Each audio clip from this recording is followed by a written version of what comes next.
Okay, that took me a little while to unmute. I'm sorry. Okay, everything seems good so far.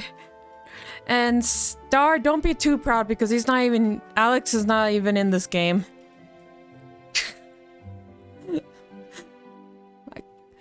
Oh. I always forget to look at that. Okay, there we go. Yes, all good? Okay, good. Oh, wow, that was almost even, Tika. So we have Froggy, Tika, and Star. Thank you for being here. Whoop. Okay, so yes, today the stream is a little bit later than usual. Well, not a little bit, actually quite a few hours later than usual, because if you didn't see, last stream I was having a lot of troubles. A few streams before that I was having a lot of troubles, and it was because of the internet. So we had a technician come over, replace the wires, so hopefully it's better. I don't really understand internet stuff that well. I just hope. I just hope. It seems like Alex won't be alive after the stream. Hopefully not. Maybe he won't be in Stardew Valley anymore. Doesn't matter, I kick his butt. And yes, the other emotes are still pending for some reason, even though they're nothing bad. Always blame the internet. Yeah, that's true. But today we're gonna be playing... Oh, happy Valentine's Day!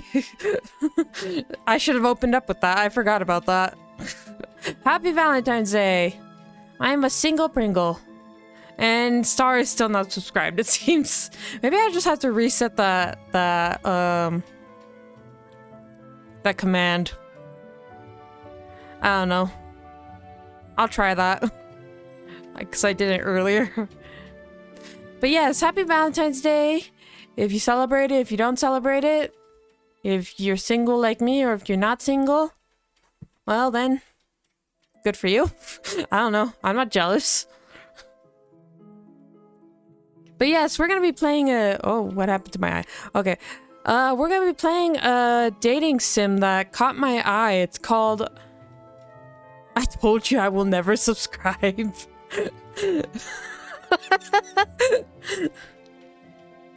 Then you're gonna have to give back the founder's badge. Star? You're gonna have to give that back. Give it to someone else. But yes, we're gonna be playing a dating sim called Our Life Beginning and Always, and it seems like it's gonna be an ongoing series because it doesn't seem like it's short. I downloaded the DLC for it, and it caught my eye because it seemed interesting. Because, yeah. Uh-oh. Is everything okay? Still sounds excellent.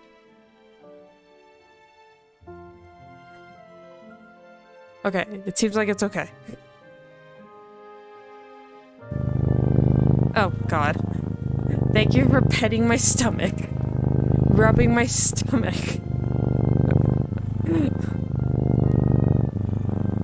Hey, Star.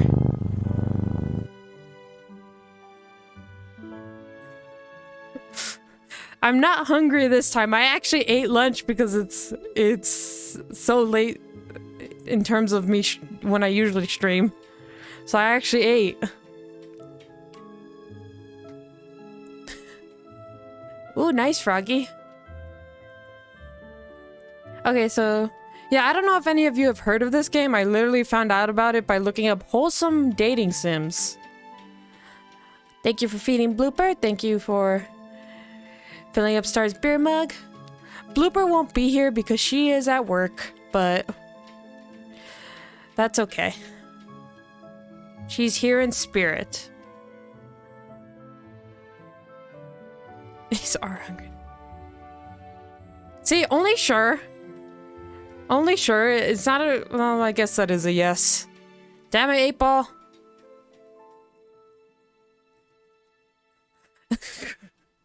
Okay.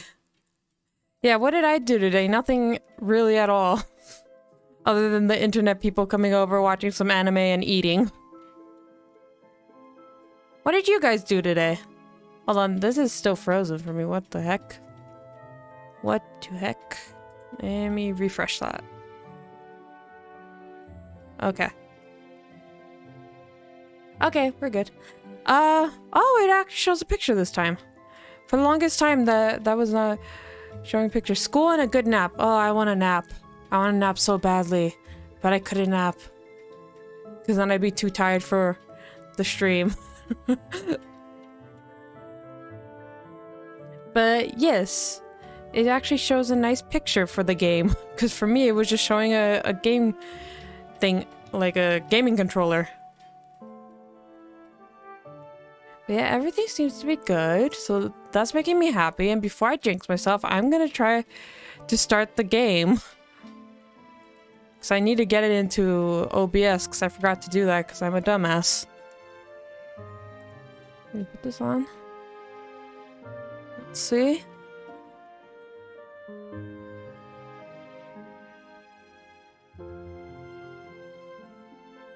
Is it going? Oh, okay.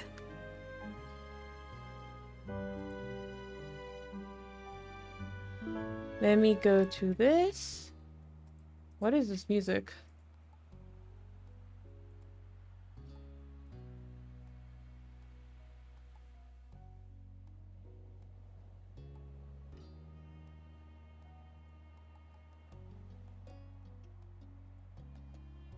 Okay. Did that work? Oh, I didn't do it. There we go. I always forget to press add. Okay. Wait, game capture, come on.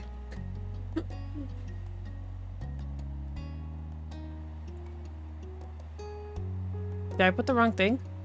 What is that?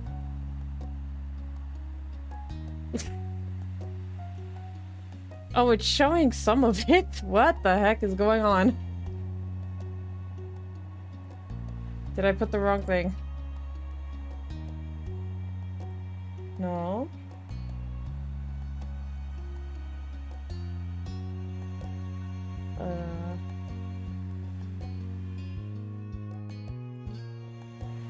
Try that again? It's just showing. Is it showing for you? Hold on. Log! I am Wood! Log! Welcome! I'm trying to figure out this because for some reason the game is just showing a shell. Are we playing Darkness? It seems like it. Oh no. Scuff already. Let me try again. A small square on the screen, yeah. 20 scratches, not bad. Let me try to figure this out.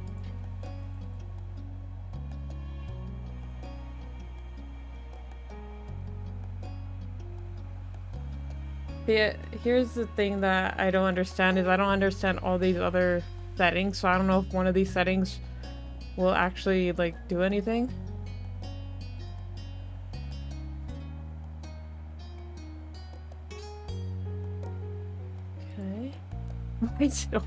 Let me exit out of the game and open it again.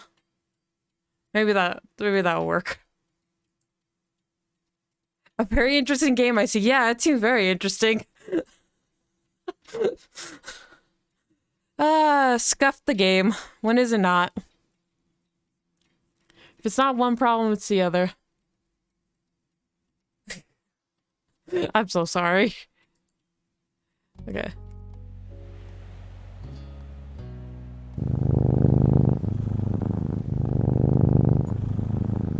Oh, little Brodo, welcome! Thank you for petting my stomach. Oh, well, you just missed the Trixie. Thank you for filling up Trixie's wonderful, still fitting emote. Go eat. No! Why is this happening? Why isn't the game showing? Oh, whoops. It's fine. I will pet her again. Let's go, Trixie! Yeah, Trixie! Are you gonna try your luck login? See if she still holds a grudge against you? While I try to figure out this... Well, I try to figure out what the heck is going on here. You know what? Maybe, hold on. Windowed? Oh, there we go.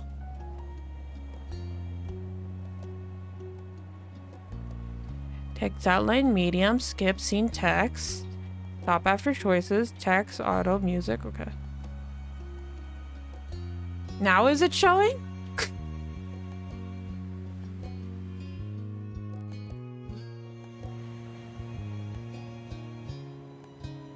Oh, I didn't see that. Log, you got 83 scratches. Nice, she's feeling nice today. 52 scratches. You know, Brodo, that's not that bad. Your voice is so sweet, oh my god. Oh, thank you. I see game working. Okay, perfect. I just had to go into the settings of the game itself. It wasn't my fault. I just forget that sometimes. For some reason, it was just showing this. It's still not showing this. Okay, DLC. As you can see, I have like the DLCs installed. Okay, now it shows that. Do I need a tutorial or should I just check game audio? It says it's going, but I could turn it up. All that's happening is music. I need to lurk today, but I hope to catch you fully on another day. Thank you, little Brodo. I saw you were playing Dream Daddy earlier, and I followed you because I was sad because I didn't realize I wasn't following you before. But I hope Dream Daddy was fun. I was actually gonna play that, but I've played so many of the routes already that I thought it'd be better to play something else. I hear it enough? Is it too loud? Too quiet? Music is fine? Okay, good. Should we go with the tutorial or just go right in? It says continue, but I've never played this game before. No KFC dating sim. This one looked a little more interesting to me. Dream Daddy is so good, I am in love with 3 of the guys. That's kind of with me too. I played like the 3 guys that I was interested in. And that's it. Then I played one of them that I didn't like. Because I thought there might be secrets. But there weren't. So that was sad. KFC dating sim will happen one day. But I just wanted to try this game out because it seemed really interesting. Everyone was sipping over Vampire Guy, but I only think he's a big asshole. Oh no, he's one of my favorites. I really like him.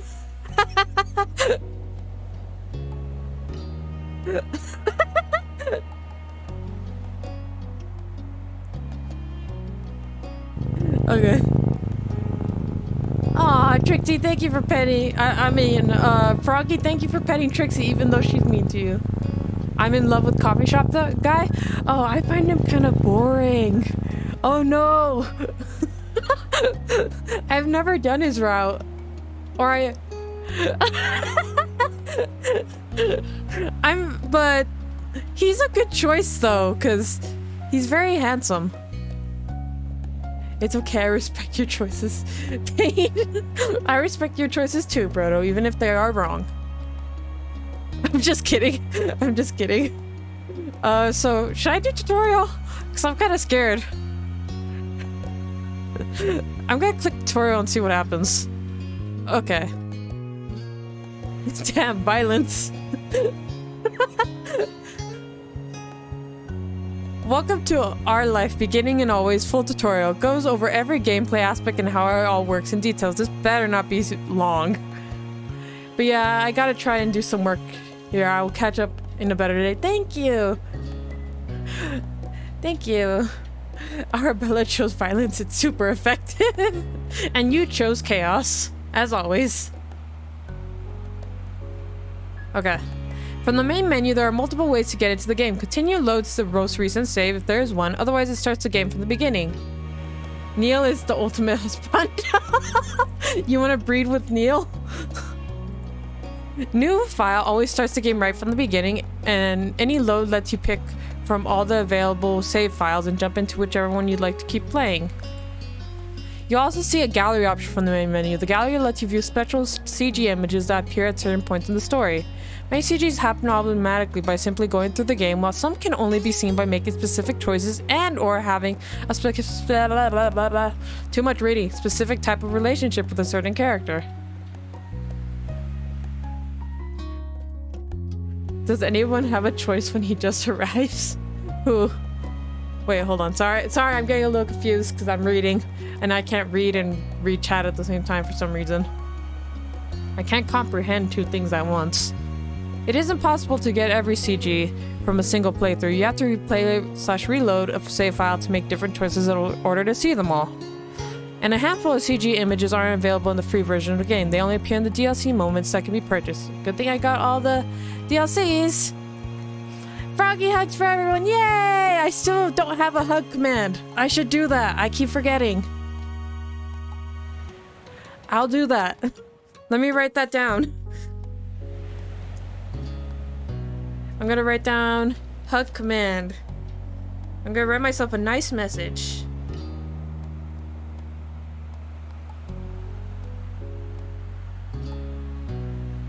Okay. The DLC CGs are marked as such so you know if you can fill that spot or not while playing the free version. Dodgers gives head back. Oh, that's cute. Okay, getting into the actual game, our life is currently divided into 4 time periods called Step 1, Childhood, Step 2, Adolescence, Step 3, Teenage, and Step 4, Adulthood. The script is further divided into steps of whatever the fuck that says, that takes place during specific periods of time. These are called moments. Moments can be played in any order or skipped entirely. You move on to the next step whenever you want by selecting that summer is ending. Unlike the first 3 steps, Step 4 Adulthood is a little different and it acts as an epilogue and won't feature moments like the first 3 steps. Okay, this is a lot. Hopefully I won't accidentally click things. Step 1 and 3 include 5 moments each, and even more can be unlocked by purchasing DLC. 3 DLCs are available right now, okay? When you begin your Our Life playthrough, you will be met with the character creation screen, my favorite part. There you'll be able to decide various details about the protagonist for that file. Oh, my eyes. You determine nearly about the name, everything about the main character, name, appearance, personality, pronouns, interests, skills, their relationship with major characters, and so on. You can decide to change the details as time goes on with a few exceptions. Your last name, skin tone, and eye color can't be altered once set. To make the traits you're giving the MC easier to picture, there is a cute doll shown on the MC feature deciding screen. Is it a cute doll? I'll see. Not all things you decide about the MC appear on the doll. The script referring what you've decided for the MC is the main way those decisions influence the game. Sorry I'm going through this, it's just I need a tutorial, otherwise I'll mess up. As the MC grows up, even more options become available to them. And as Our Life has a first-person perspective, so your character doesn't appear next to the other character sprites. You only see the MC as a decorative doll in special cut in CG images. Cut in CGs only appear if certain choices are made. It's possible not to see any during a playthrough. As mentioned, one of the decisions you'll get to make for your character is selecting a name. You could type in any name you like, or you could pick a preset name. Preset options are called voice names because the name will be voiced aloud by the romantic lead. You'll get to hear him say your name as you play through the story. Only the default name... What is that a V or an N? Vami is included in the base game. Hundreds more can be added by getting the free voice name expansion DLC. The full collection of games is separated. Okay. For choosing a voice, you'll be able to retype the name if the spelling isn't what you like, such as using the voice name Gray, but with the spelling Gray. Huh? I think this is only if you get the voice acting DLC. The interest/comfort scene.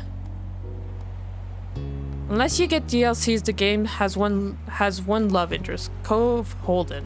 He grows up with the MC, and the interest comfort screen is crucial for determining how that plays out.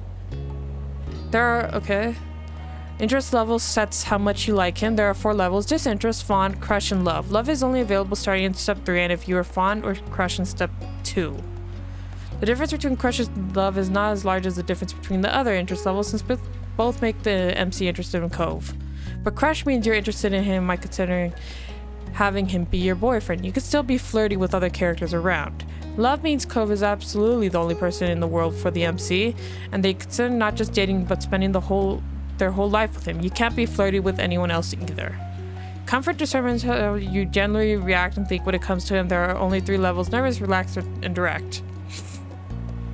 This is a lot. Your level of interest and comfort will set the type of dynamic your character has with the love interest. You get to decide your interest/comfort near the beginning of every step. Comfort can switch between the 3 levels as you please. Your interest level can only stay the same or increase. Your current level of interest will become the new lowest option on the screen in the future. For example, if you decide to be fond in step 1, disinterest will not be available on the screen in steps 2 to 4, which will make fond the bottom level option for your relationship. What you did in the past will influence the present, as feelings can change over time. An indifferent interest level in step 1 that moves to crush level in step 2 will be a little different than if you are always crushing on Cove. Same goes for the other level combinations. Indifferent, staying indifferent to friendship, friendship that's still friendship, friendship to crush. Okay. Honestly, I'm not understanding this part, but we'll see. Through interest levels, you can make a slow burn romance starting at disinterest and having feelings grow over the steps until love is reached only at the very end. Ooh, I love slow burn. Or you could be totally into each other from the beginning, or you can always stay just good friends or something else. The experience can further be customized by trying different comfort levels. Okay, this is a lot. Okay, as for him, Cove will return with the same level of interest you have. He wants to get along with you. If you give him a chance, if you don't, he'll keep his distance. Interest level has a great impact when it comes to physically interacting with Cove. While growing up, things are rather simple. If you get along with one another and have a close relationship, you could choose to touch him, and Cove will occasionally interact with the MC in lighthearted or comforting ways. But in step 3, touching can become more romantic or suggested if you're at crush or love. To make sure things go nicely with that, there will be an extra choice to determine initiative level and a bonus mini tutorial that goes along with the choice to explain the feature in more detail. Okay. Okay.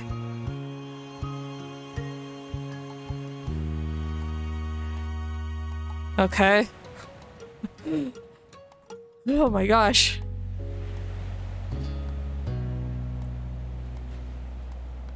Okay. Okay. Okay.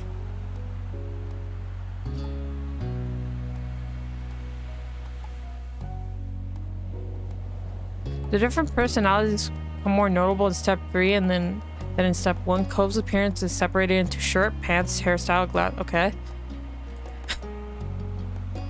Usually there are many options as a number step is, so only one version of Cove in step 1, 2 hairstyles, shirt option, glasses types, etc. in step 2, and then 3 of each in step 3. Oh, okay, that's kind of cool. There are some exceptions. Steps 1 and 3 only have 1 necklace option, and step 4 has 2. And sometimes Cove has special occasion outfits such as wearing a swimsuit or jacket. Those clothes tend to have fewer possible options or only come in just one version. Hair, shirt, and pants have to appear on Cove. Glasses, bracelets, necklace, and earrings are optional and can be left out entirely. Cove's personality falls along a warm, moderate, cold spectrum.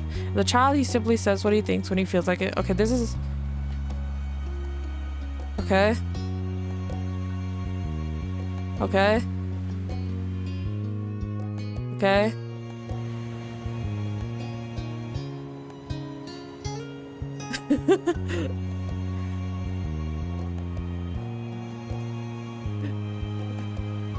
The great wall of text that no one will remember 5 minutes after reading.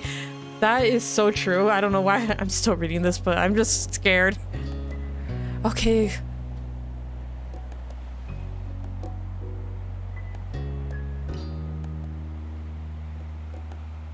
Oh my gosh.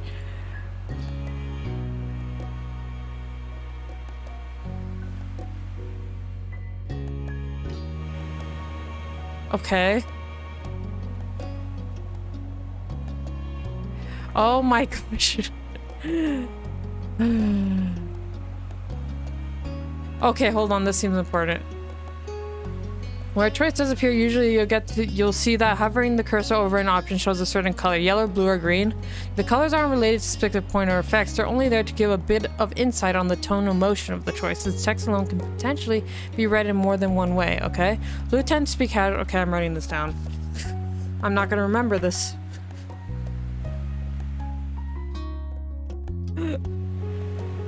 Oh my gosh, I'm so sorry. Hold on, I'm writing this down. Blue, casual, slash, straightforward, yellow,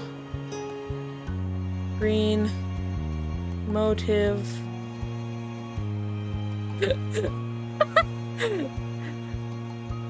less certain,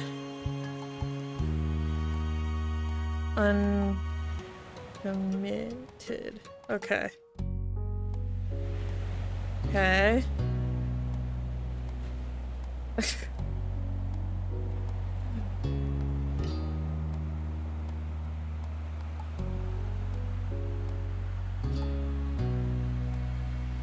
Oh my gosh. Okay, thank you. It's over. Okay, new file. It's over, guys. It's over. Wait, what?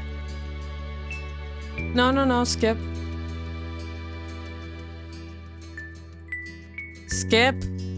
Skip. Skip. Menu. Yes. New file. I don't need the tutorial. I just read it. Oh my gosh, skip. Skip. If I knew the tutorial was gonna be right at the beginning of new file, I would have skipped it. Okay, here we go. Face shape, round, chubby, pointed. My face is quite pointed, I think. I am very pale. Yeah, that's about right. Eye shape. Huh. I'll try to do this fast. Customization is my favorite part of games, but I'll do this fast for you guys. Okay, I'm going with either these ones or I like kind of these ones. Color, where's blue? Is that the only blue? Yeah, that's the only blue, okay. Blue? The hair is pretty good already. That's cute. Ooh, that's cute. Take your time with the customization. I don't want oh. Okay,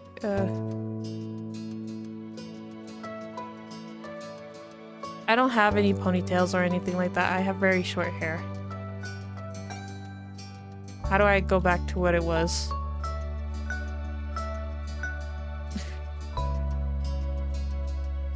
As long as it's not tutorial words. Okay, there we go. Strands. That's perfect. Okay, I want to see what this is. I want to see what other styles they have. I quite like that other one so far.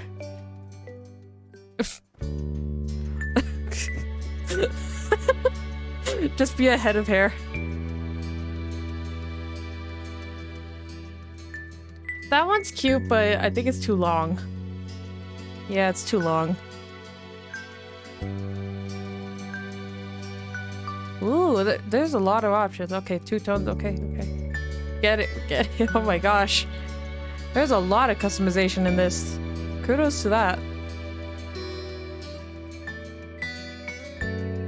Okay, I'm gonna go with that. Is there... Okay, what color? Is there like a... No, just black.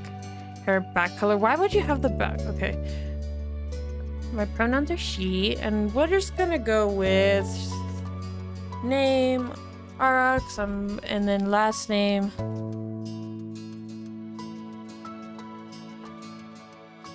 We'll actually use our last name for once.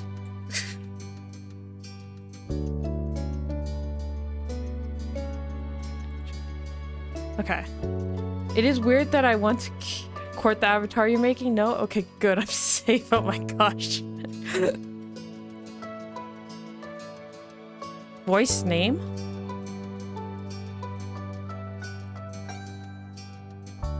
Oh, okay. That's something. Oh, no. Yeah, I think that's good. Change page. 2. Birthmarks, scars, rosy cheeks, yes. Freckles, no, I don't have freckles. Hand size, medium, glasses, none. Okay, that's too many glasses. I don't have glasses, so I'm not gonna look at them. Chubby, slender, medium. Oh, I guess medium. I don't know. Well, let's see my hands.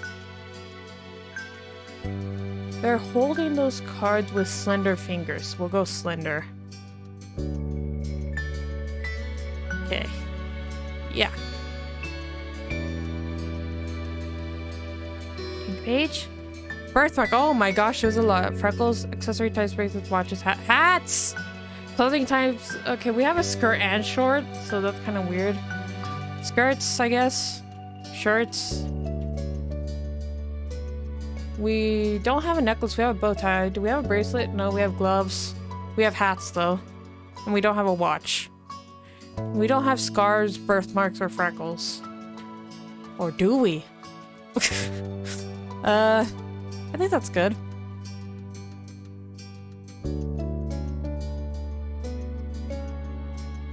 Yeah, cause it's not a dress. It's not really...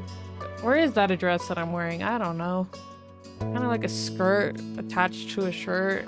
So I guess that kind of is a dress, so I guess dresses. I guess everything but pants. Okay. And then hats, yeah. I don't have bracelets, right? No, okay. I'll put necklaces because I guess a bow tie. But that's it. Okay. Okay, why is done over here? Okay, this is just the... Okay. We're done. I think. Are we done? Yeah, we're done. Okay. Okay, I got an achievement. Your life. Okay, here we go. Finally. 46 scratches. That's not bad. Always under 50 is not bad. Okay, here we go. Whew. Only... almost 40 minutes in. That tutorial was like 20 minutes long. What the hell? Summer in Sunset Bird was a special time of year. Your usually sleepy town began to bustle. It was a popular tourist destination with people coming from all over to enjoy the beach, the weather, and the relaxation that came with both. The smell of the ocean, crisp and salty, hung in the air, bringing 3 whole months of school-less vacation with it. During the summer, your moms didn't like you to wander too far outside of your neighborhood, so you knew the area pretty well. That included the people. Families came and went from Sunset Bird, but they mostly stayed and did what your mom called putting down roots. They built businesses, they got to know each other, and they definitely said hello to the nice young kids who waved when passing their stores. Going for a walk around town mostly meant that the familiar, friendly residents waved or asked how your family was, and more often just said hello. Ooh, a choice! Oh, this is what it means by the color. Okay, so blue was casual, then yellow was emotive, and green was less certain. Okay, you didn't really get why they always had to say hi. They saw you every day, but you nodded back at them anyway. You ended up saying hi to a lot of different people since most of the tourists that came by went every summer. You ended up saying hi to a lot of different people since most of the tourists that came and went every summer were the same ones. You were too anxious to say hi back to most of the other residents that greeted you, but they all knew you well enough to expect that. Okay, if we're going with me, I'd be too shy. I'd be way too shy to say hello to anyone. Even as a kid. Like I never talked in school, ever. So, if we're going with that, if we're going this based on me, we'll go with that. They still smiled at you anyway, and that made you feel a little more comfortable. Today, there was a man sitting on the curb outside your house. His head was sitting in his hand. He was sitting with his head in his hands, his whole body slumped over, and oh no. OBS. No! No!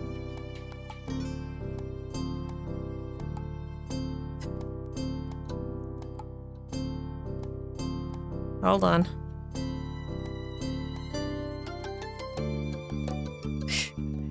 Are we still good?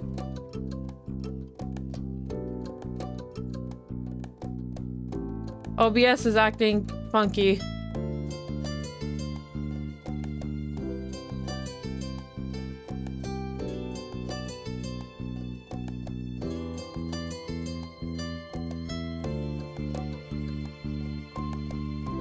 Oh no.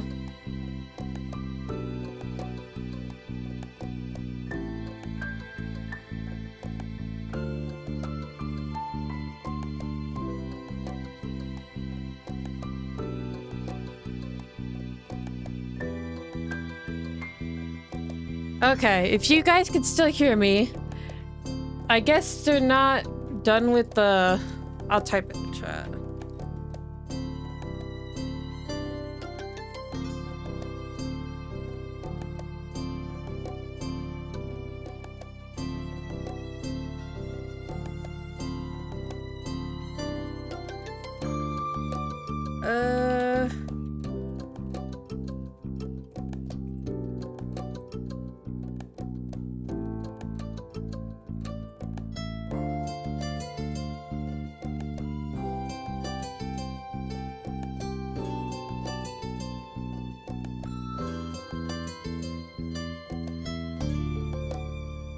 Okay. I'll save.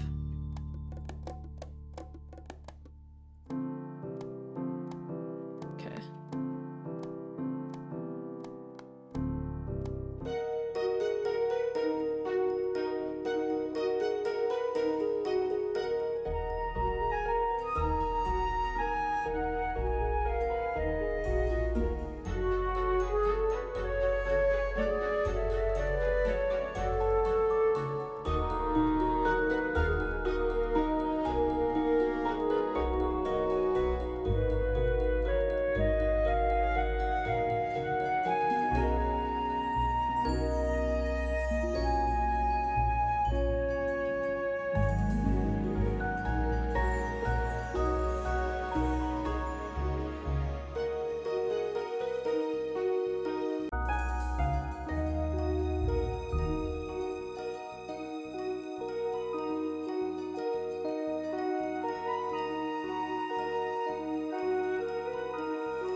Okay, we're back.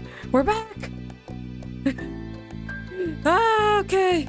I'm so sorry. Wait, did I unpin the message? Hold on. Hold on. Hold on. Hold on. Hold on. Where is it? Where is it? Where is it? Where? I get confused by all these things.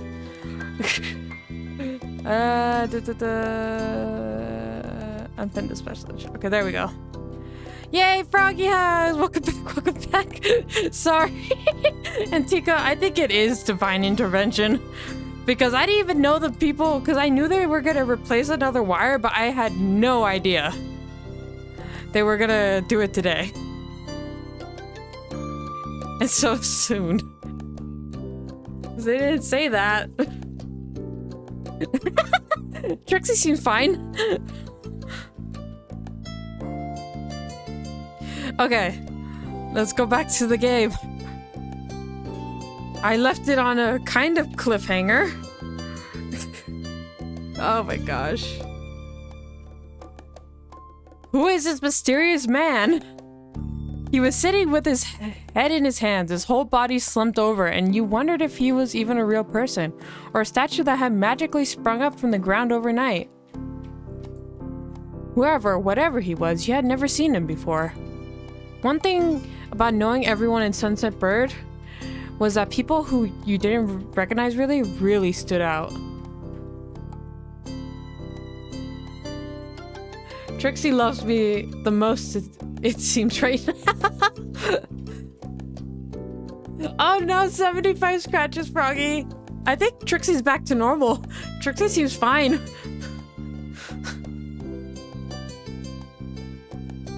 It was rare for tourists to venture into the residential district, as your moms called it. So for you, not knowing who a total stranger was set off a lot of red flags. Thank you for filling her water bowl. 77 pets though? Yeah, you got 77 pets in. Not bad. You just had to... And you didn't even get the full number of scratches given to you, so... Oh no. Oh, maybe since we're playing, I should have disabled that kiss command. Because this is just gonna make Sebastian jealous. Oh no. Or whoever I fall for in this game jealous. Your mom's had a talk with you and your big sister Lizzie about this kind of situation before. Okay. You hadn't exactly been listening at the time. You'd think it could be okay to talk to new people. That would be complete opposite to what I just mentioned before. They mentioned that some people aren't good to talk to, but other types of people can help you even if you don't know them. You remember that it's okay to run away if you feel uncomfortable. You don't have to worry about being polite then. Let's pick the second one, because both our moms, from what I understand, seem cool. You weren't sure about this man yet.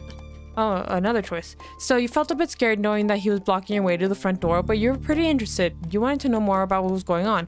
Whether it was nice or not, you didn't want to be bothered. Let's see. So blue is casual. Let's do that one. You slowed down, your mind racing for ideas on how to get past him unseen, but it was too late to escape. Oh, the beans command I think is with an S? Yeah, sorry, Tika. Oh my gosh. Only 7 beans and you feel 92% gassy? Huh? There was a split second where your eyes met and you took in a shaky breath, your eyes darting to the sky, pretending to stare at a bird who was hovering nearby. Yep, sounds like me. Is this a man or a child? Or they said man, right? Hey. Fart.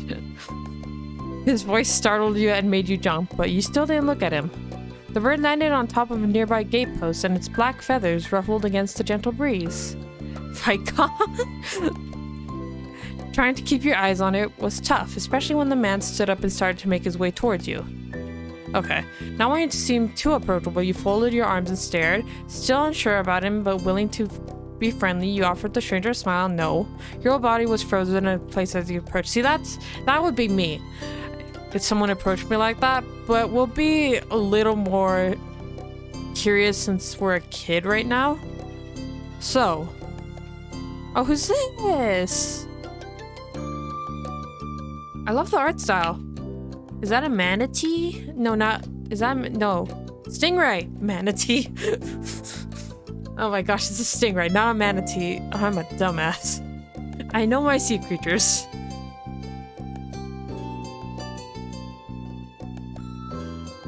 Do you live around here? What's your name? You looked the man up and down, taking in his tan skin and relaxed appearance. At least his clothes were relaxed. The way he was acting wasn't. He had sharks on his shorts and a stingray tattoo, and you wondered if he was obsessed with the ocean or something.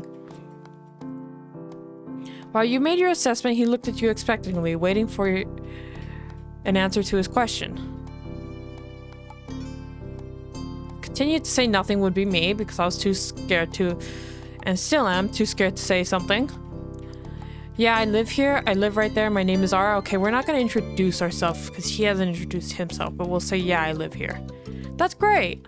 He looked happy to hear it, giving you a broad smile. Money! He reached into his pocket and pulled out a clean $20 bill. It crinkled in his hand as he held it up to you. Even more confused before, you looked back at him. Well, could you do me a favor? You're close, sir. Go away. You know who he looks like, kind of? If any of you played Ace Attorney, Apollo Justice, he looks like Clavier. I don't know why. He just reminds me of Clavier. Nothing bad. Sorry, I should have... let me start over. He cleared his throat and stood up straighter. From where you were standing, it just made him look creepier, probably. Oh! Dilf. I have a son. His name is Cove, who's about your age. Okay, Cove, that seemed like a strange name for an actual living person to you. It does. You chewed on the inside of your cheek. This guy was definitely obsessed with water. You thought that was pretty cool.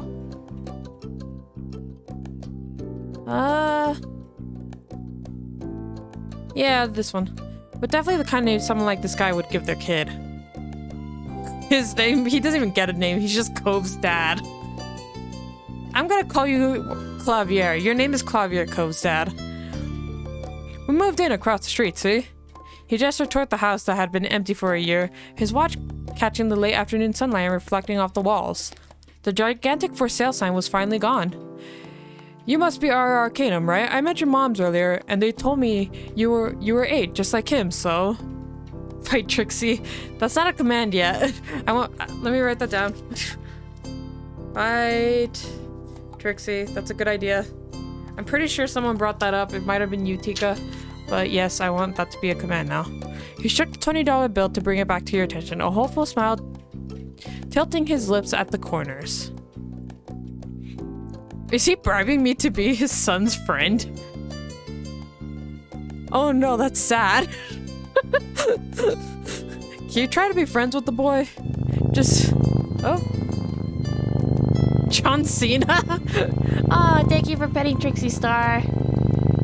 Just give it a chance and you can keep this. He's a good kid, you'll like him. He's definitely bribing me to be his kid's friend. But oh, did he just talk? But you gotta keep it a secret too, okay? It wouldn't be friendly to say his dad sent you. Oh, thank you for the hydrate, Froggy. And thank you for the stretch.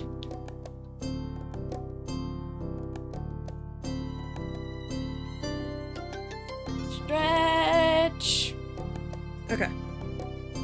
You're at the man, you kind of felt sorry for Cove. Did the other kids really get their parents to pay for friendships? Okay. We're not gonna assume. Oh no, Log! Oh no! Oh no!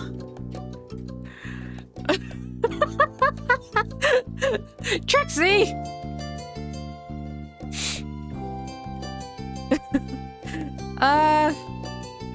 We're gonna be, because we're not gonna assume that the kid got his dad to pay for the friendship. We're just gonna feel sorry for Cove. This definitely wasn't the normal way kids made friends. You knew that. What do you say? Want to make a deal? You didn't want the money. You ran away. You took the bill. You didn't want the money. You ran away. Oh, I'm just gonna go see some psychiatrists about cats. Hey, Froggy, only 33 scratches. You got to pet her 87 times. Oh no. Should we take the bill, run away, or go with we didn't want the money? kind of want the money, but I don't want it to have repercussions in the future where he finds out that our friendship was all built on a $20 bill. You know? But that could be dramatic and that could be angsty, and I love angst. You know what? We're taking the bill. I want angst. You carefully pluck the bill from his outstretched hand, grinning at the thoughts of what you could do with that much cash. Oh my gosh. All the streets. Oh no! Log! Oh no! Man, these commands are being low today. All the sweets you could ever want. You could buy a ticket for the newest movie at the cinema. I don't like watching movies at cinemas. And sweets are good, but there was a cute stuffed animal. That's cute. It costs a few dollars to set up a library card. With this, you could pay for yourself instead of having your moms do it. You weren't even sure yet. See, this be nice, because that'd be thinking of our mothers. But don't you get a library card at school? Unless it's different in this town? There was a cute stuffed animal. It was gonna be able to go home with you. And that was just the start, you thought. The sky was the limit with that kind of amount. The man smiled at you, his eyes crinkly at the sides as he did. Great, that's great.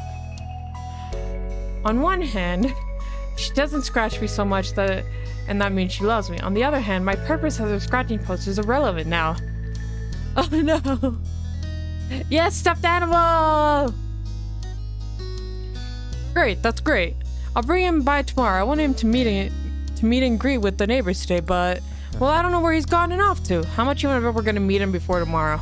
He laughed when he said that, but with the way his face looked, he thought he actually wanted to cry. Yep, that looks like he wants to cry. Stuffed Trixie, no! If you see him, can you tell him to come on home? Yep, we're definitely gonna see him. He's got a pink cast and glasses. You can't miss it. Can I keep this either way? Sure thing, I can try. Okay. I'm gonna say, can I keep this? He chuckled and rested his hands on his hips. You sure can. The man smiled and reached out to pat you on the head, paused before doing so, then pulled his hand away and said, thank you. I don't want head pats. Only Trixie get the head pats. Apparently I like belly pats, though. Your moms are already checking around for me. Such a thoughtful group you are. Now I better go look too. Can't put everyone to work while I keep sitting here. I thought he might come back, and that's not what it's important. I have to go. Thanks again, Aura, so much. He jogged off down the street without another word. You decide to check the hills behind your house. Belly pets, yeah. Oh god, I already know what's gonna happen. Just do it. Just do it.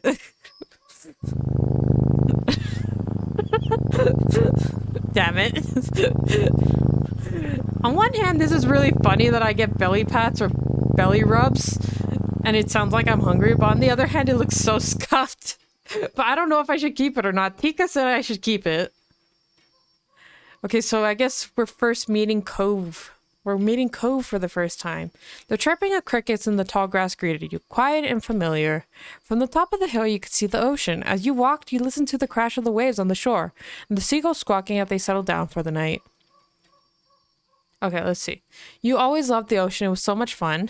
You loved to hear stories about the sea, about the merfolk and sea serpents you imagined living far beneath the waves. You didn't enjoy the beach all that much, especially the sand, which got absolutely everywhere. Okay, that's a lie.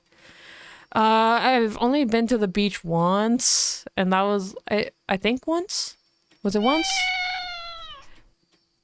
Ah, Trixie's back! Yeah, you should keep it. Okay, I'll keep it. But how long have we lived here? We'll say we love like the merfolks and sea serpents you imagined, because that'll give us a big imagination. Oh my gosh, you only pet her 8 times and got 62 scratches, Tika? Fight Trixie. That will be a command, hopefully by next stream. It's in big red pen, so I should remember. But I am a dumbass that tends to forget everything, so I can't promise that. Sometimes you can almost convince yourself you'd seen a flash of shiny mermaid's tail in the distance. You took in a deep breath. You wanted to try to relax and couldn't. You weren't sure what, but something told you weren't alone, so you glanced around. Aww. Who does he look like? He looks like someone too. There was a boy sitting on top of one hill, almost completely hidden within the long grass and white flowers surrounding him. When did it say what's config? Oh, okay. No.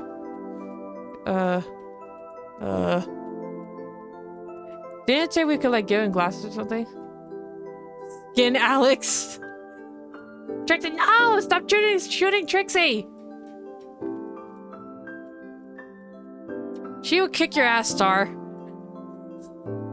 There was a boy sitting on top of one hill, almost completely hidden within the long grass and white flowers surrounding him. He was head buried in his knees, staring ahead by himself. For whatever reason, probably just that he wasn't paying attention, he hadn't noticed you yet. You watched him a minute longer, feeling a bit like you found a deer in the wild.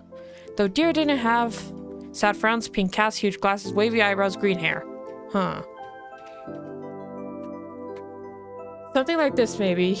User fought Trixie and got random scratches and lost random HP. Trixie remains unharmed. That's perfect, actually. I don't want to write all that down, but I'm gonna write all that down. User fought... Excuse me? Trixie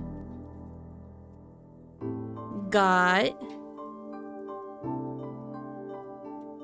1 through 100 scratches.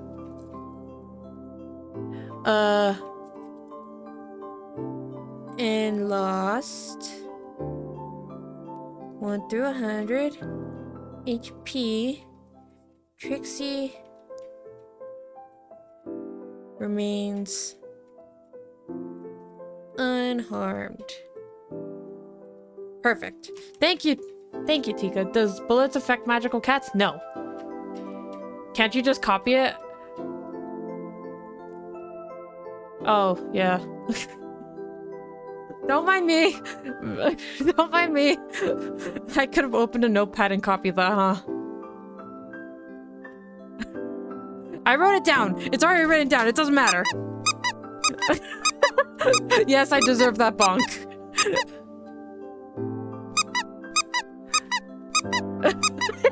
I deserve that one too. Okay, what did we notice about him? Not his huge glasses. Pink cast, sad frowns. Sad frowns. Okay, are his eyebrows wavy? What are even wavy eyebrows? So, let's be nice and go with sad frowns.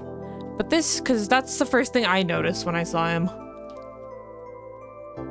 Other than the green hair. But this new boy did. You wondered what could have upset him. After a few more seconds, you took a step forward, then another. And then you glanced your way. His aquamarine eyes reflected the light of the moon. You stopped, raising your hand to acknowledge him and show you weren't scary. Hey, Space Cadet. Hi, are you lost? See, the personality we're building, I don't think we would say, hey, Space Cadet, to someone we just met, because we're quite shy. Huh. We're not as outgoing as that. Hi, or are you lost? But are you lost is like less certain and uncommitted. We'll just say hi, because that's straightforward and casual. With a start, he jumped to his feet, his hands balling to fists at his sides.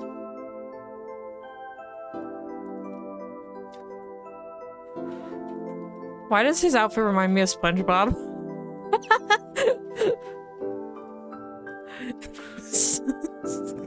Sorry, I just see SpongeBob in that outfit.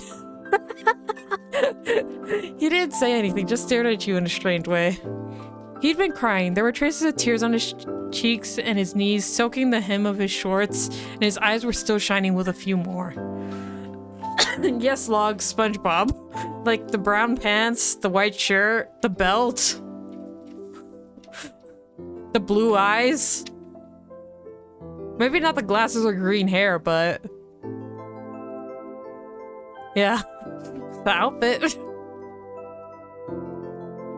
You'd obviously caught him off guard. His pink cast seemed to glow in the twilight, though when he caught you staring at it, he hid his arm behind his back. Something the man said earlier said blah blah blah blah blah blah. Something the man earlier had said stuck out to you. Oh yeah, his name is Cove. Oh my gosh! His name is Cove and he's based off of SpongeBob. Not gonna lie, I thought this one was a girl. Well, we were looking for the sun lock-in. Remember?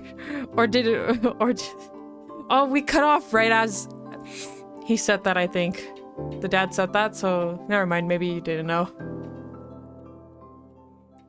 Okay, so we're a little girl. We're 8, so we have to do a little girl voice. Good thing I am the best at doing children's voices. That is a big lie.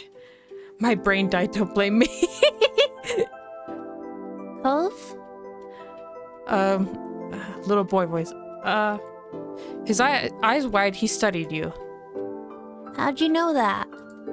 You touched the money in your pocket, feeling it crinkle beneath your fingertips. I met your dad, I'm all-knowing, lucky guess. I'm all-knowing. I met your dad, I'm all-knowing. Oh, he's pissed. That's a lie, tell the truth. Okay, your dad told me who you were. Oh, that sounded so sad. So, is this your hill? He gestured with his uninjured arm to the patch of grass surrounding you, his face falling at the prospect. I can leave it if I can leave if it is. Yep, you can't own a hill. You shook your head. You can't own a hill. Wow, your VA is on point with the F. Is it actually? I'm not good at doing children's voices. I'm not good at doing really any voices, but thank you. That means a lot. Oh god. My worst problem is consistency. I'll forget how I did a voice like 10 seconds after I did it. So the voices change all the time. So if that happens, too bad. Deal with it. It's one of my flaws. Why not? How could you? Oh god.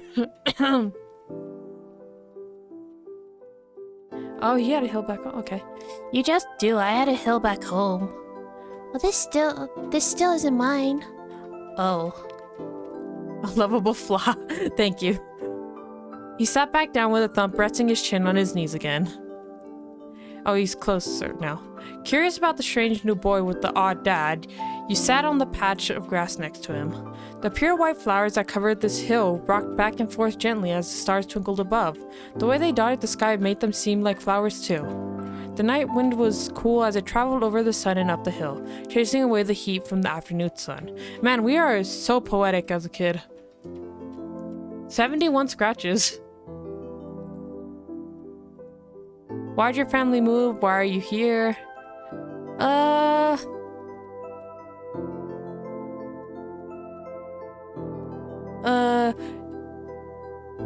Why are you here? A quiet hiccup escaped Cove as soon as you asked the question.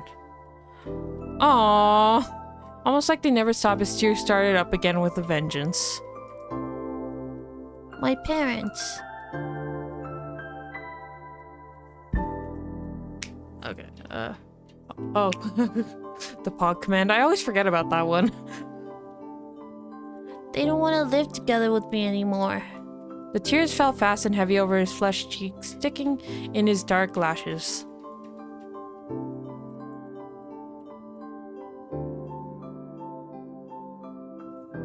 My mom made my dad leave and he took me with him, and now we have a house here and I want to go home. The outburst took you off guard, but by the time he was done wailing, Cove's chest was heaving with exhaustion. He sniffled and removed his glasses, wiping out his eye with the back of his hand before he put them back on again.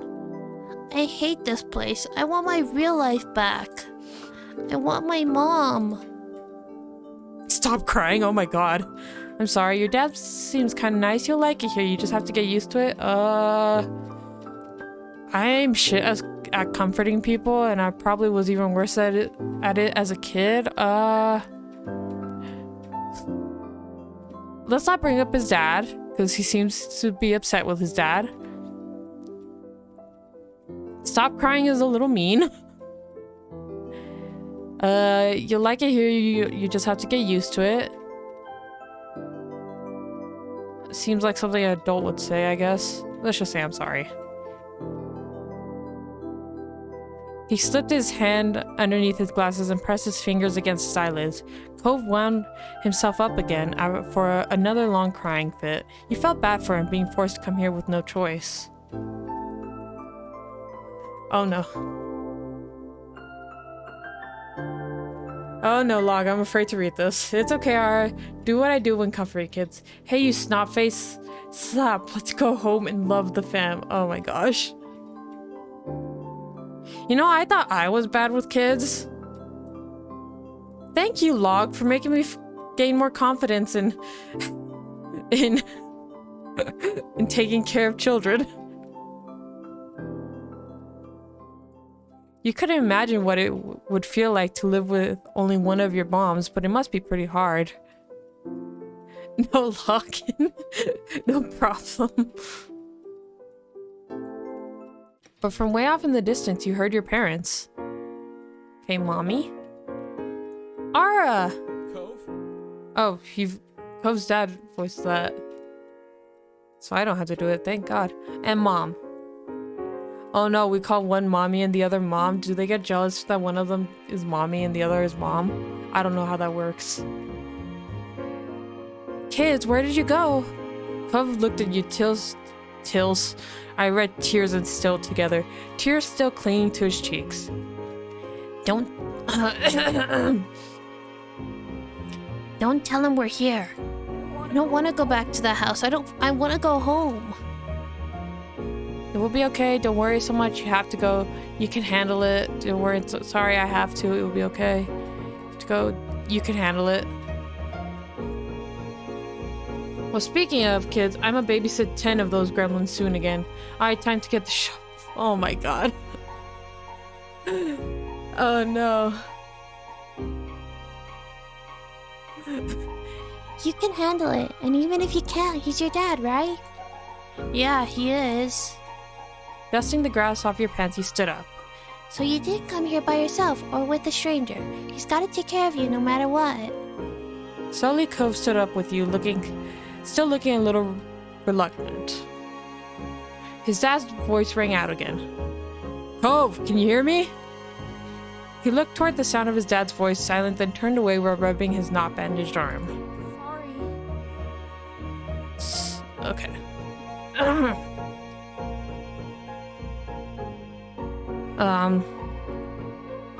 Sorry, I still don't want to go. You called out yourself, you waited silently with him, let's wait silently with him. Yeah, I get it. You do? Before you could answer, you heard Cove's dad even closer than before. There you are, bud! The trio of parents appeared over the curve of the hill. Instantly, all their eyes landed on you and they rushed over. Oh my gosh! Both of your moms were at your side in a split second, faces filled with worry. They're beautiful.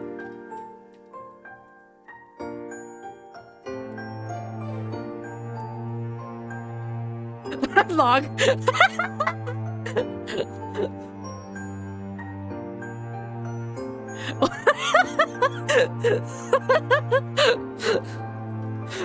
Both your moms were at your side in a split second, faces filled with worry. Oh no, Log. I'm logging. Do you like what? Obviously not, Log.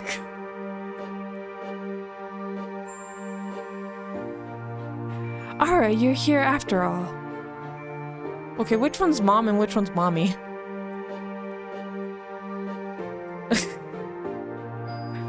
We had been at the park to check for Cove and then heard what happened earlier when you met the new neighbor. I thought you might have gone off further away. They both mommy to me. No, we were just sitting in the grass. Why is everyone acting like this is such a big thing? We're okay, don't worry. Cove didn't want to go home just yet. No, we were just sitting in the grass. Okay, this is... Oh, she has a nose piercing. That's so cool. Thank God you're both fine. Were you two having fun out there? He looked over at Cove, who was wiggling against his dad's tight hug and pushing at his arms. You shrugged. Yes, I like him.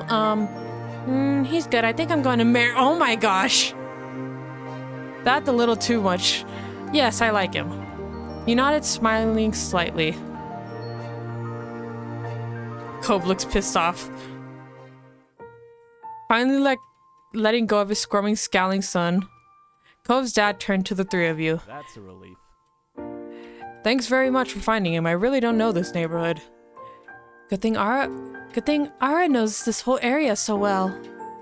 Okay, kids and dad, talk to one another for a while to have sweet time. Mommies, come with me. I will turn you next year. Oh my gosh, this is the Lua situation all over again. But you're taking both of them.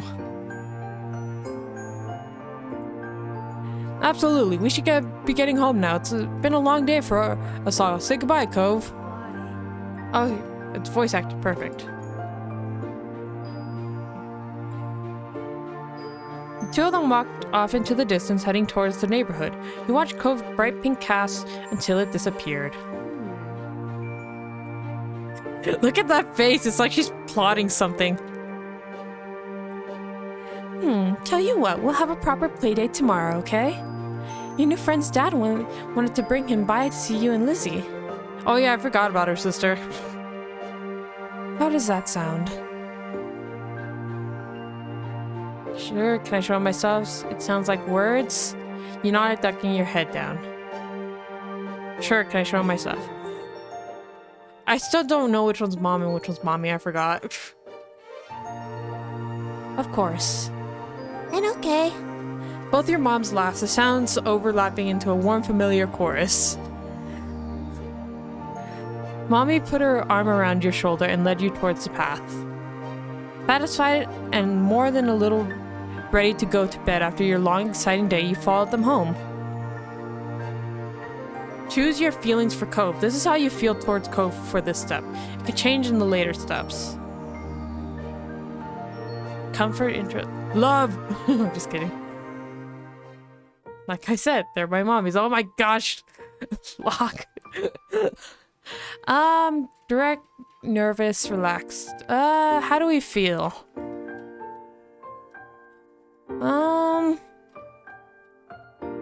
Cove, we're probably a little nervous, but fond. Ready.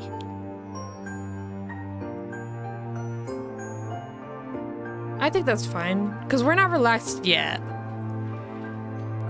And he's definitely not a crush yet, because we just met him. We'll just be fond of him. Okay, yes. Okay. Let me just crack my knuckles. At the breakfast table the next morning, you finish your food faster than usual. Your sister Lizzie had run out earlier to go play, but you stayed put. Today, just like your moms had promised, Cove was coming over to hang out. Excited to... Okay, I still don't know which one's talking. I'm gonna guess it's the one smiling really widely. Okay. Excited to see your new friend again, Ara? You nodded, smiling slightly. How sweet. Okay, yeah, so this is mommy, this is mom. Okay. How sweet, I'm so happy he moved in. Okay. With that said, are you done with your breakfast? Yeah. I don't know, am I? Oh, that's such a kid thing. Your bowl was entirely empty, so you nodded. Let's be silly with our moms. You gestured down to the empty dish in front of you, raising your eyebrows dramatically. That's cute. Okay. Okay, we see. Good job, he should be here soon. Cleanup began, and then on cue there was a knock. It was hesitant, Like the person wasn't sure they were in the right place. Still loud though. We need to get a more obvious doorbell. Mom equal glasses, mommy no glasses. Yeah, that's what I'm guessing. That's what I'm thinking. 'Cause that's what it seems like. I know. By the way, their voices are gonna be basically the same. Ara, could you get it? Wiggling out of your chair without really pushing it back, you made your way to the door. Oh, I forgot that we actually put our last name in there. Hey, Arcanum family, thanks for having us. Mr. Holden, as your moms have called him, and his son were here. Cove looked different in this bright lighting of your living room, and when he wasn't crying. He still looks like SpongeBob. With his dad standing in front of him and Mom and Mommy behind you, you and Cove looked at each other. Pleased to see your new friend again, you smiled at Cove.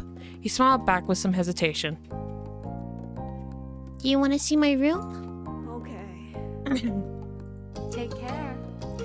Let us know if you need anything, you two. Have fun, kids. See you. See you later, son. Play nice. Let's break his other arm. I'm just kidding.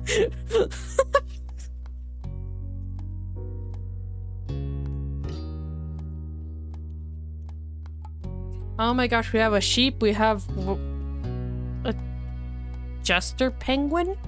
I have no idea.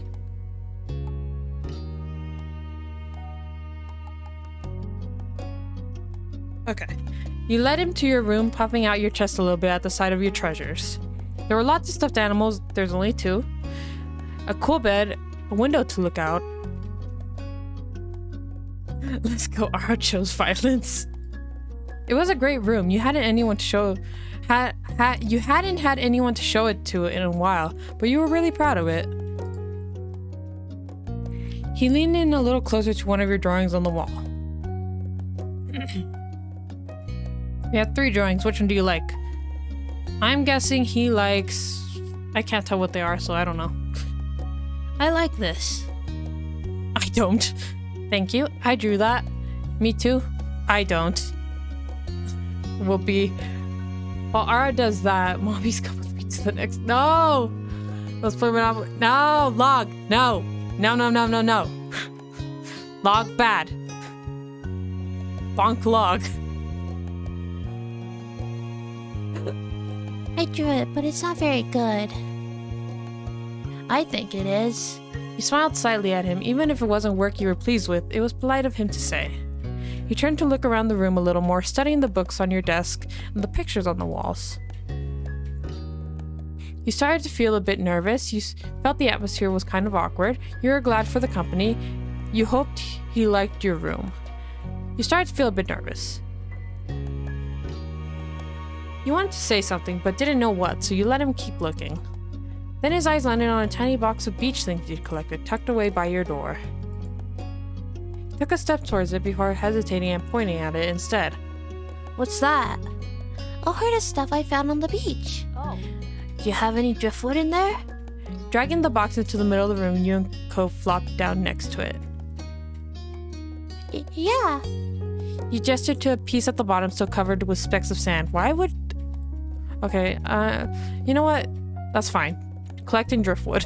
I guess that's what you would do at a beach. I don't know. I've only been there once, and I don't remember it at all. Neat. Neat. This is a good collection. You got a sense from the tone of his voice that he wasn't just saying it to be nice or to be like Shiloh. He actually meant it. Ah, Shiloh is coming over. Shiloh? My sister's friend. He wants to meet you. Do I have to see him? It'll be okay, I think. Here, I found a shell in a log and... You pulled out a seashell after seashell, explaining where you got in each one and holding them up against the light. There were big ones, small ones, pink, purple, and orange. Most of them you washed off in the bathroom sink when you brought them home, cleaning off the sand. Over the past few years, you'd even learned some of their scientific names. Ooh, The collection was so huge and varied that you had lots of fun stories to tell for all of them. Your voice faltered a little bit, but you kept going as best as you could. Let's be smart, like I was. You had a whole picture book dedicated to different shells and sea life. You learned a lot by flipping through its pages. Apparently fascinated either by the story or the shells themselves, Cove listened with what looked like a full force of his attention. It was a new experience to be the center of such dedicated focus. But Cove hadn't been mean to you, so you didn't mind. You smiled at him every now and then while showing him your collection. Kids, come down to the living room! You could tell the idea was making him unhappy, but Mommy wasn't giving you much of a chance to hang around. Cove hadn't been like this meeting you. You guessed it was because he thinks you found each other by accident, not that the parent made it happen. Ooh, I just caused some drama! Was told him must be right that telling Cove his dad was part of that would be a bad idea. He's gonna find out and it's gonna break his heart. Perfect. I'm ready for pain. Before you knew it, you've both been escorted downstairs and deposited in the living room, ready for Shiloh's visit. The two of you sat side by side on the floor of your home's entryway.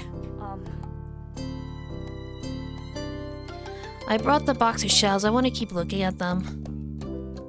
Should have asked. Okay, be careful. Great. Okay, but be careful. I will. You weren't sure if you could trust someone else with your treasures yet, so you stayed next to him while he opened the lid and peered inside. Cove reached in and pulled out a big orange shell. Oh.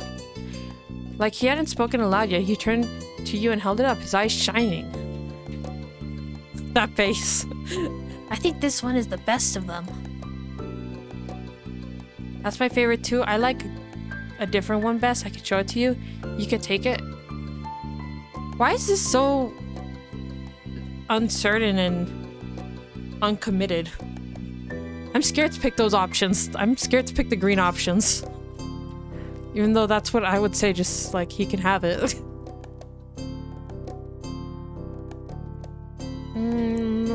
Orange is not my favorite color, so it probably would not be my favorite. You reach inside into the box to take out the one you preferred. Cove looked on with interest. The two of you were still sitting on the floor looking through your collection of beach finding when the doorbell finally rang. Cove jumped, startled by the sound. Since the person hadn't knocked, you figured it was probably Shiloh. He knew where to look for that.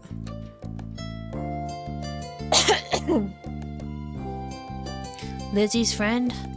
You nodded, but that didn't seem to make Cove feel better. It was already obvious that Cove didn't hide his feelings well. You could tell what he was thinking right away. This isn't a good idea. I'm sorry, there's nowhere to go. He's at our only door, and if you go upstairs, he'll find you. Cove glanced around the room, his eyes wide, and finally paused with his gaze locked onto the back of the house. I can go out the window. He was already walking towards it. Scrambling to think of something to say, you stepped forward, then paused.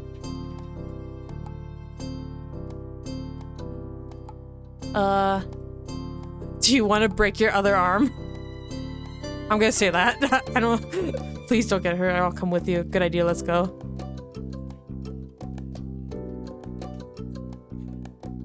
Oh, Hydrate. Thank you for the star. Thank you for the star, Hydrate. Oh my gosh. Thank you for the Hydrate star.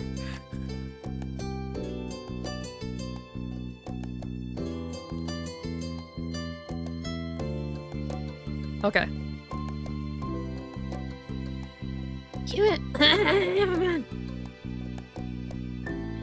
Even I don't jump out of any windows here, and this is my house.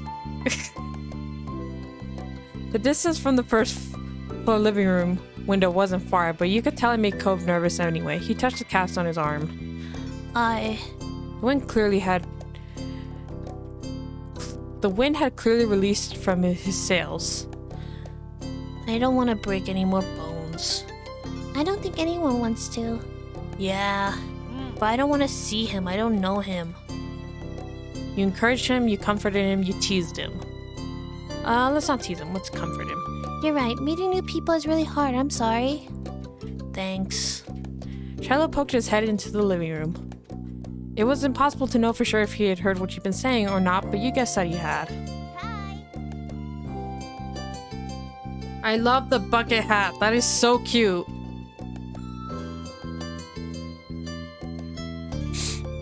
Oh god, now I need another kid voice. Hi, Ara.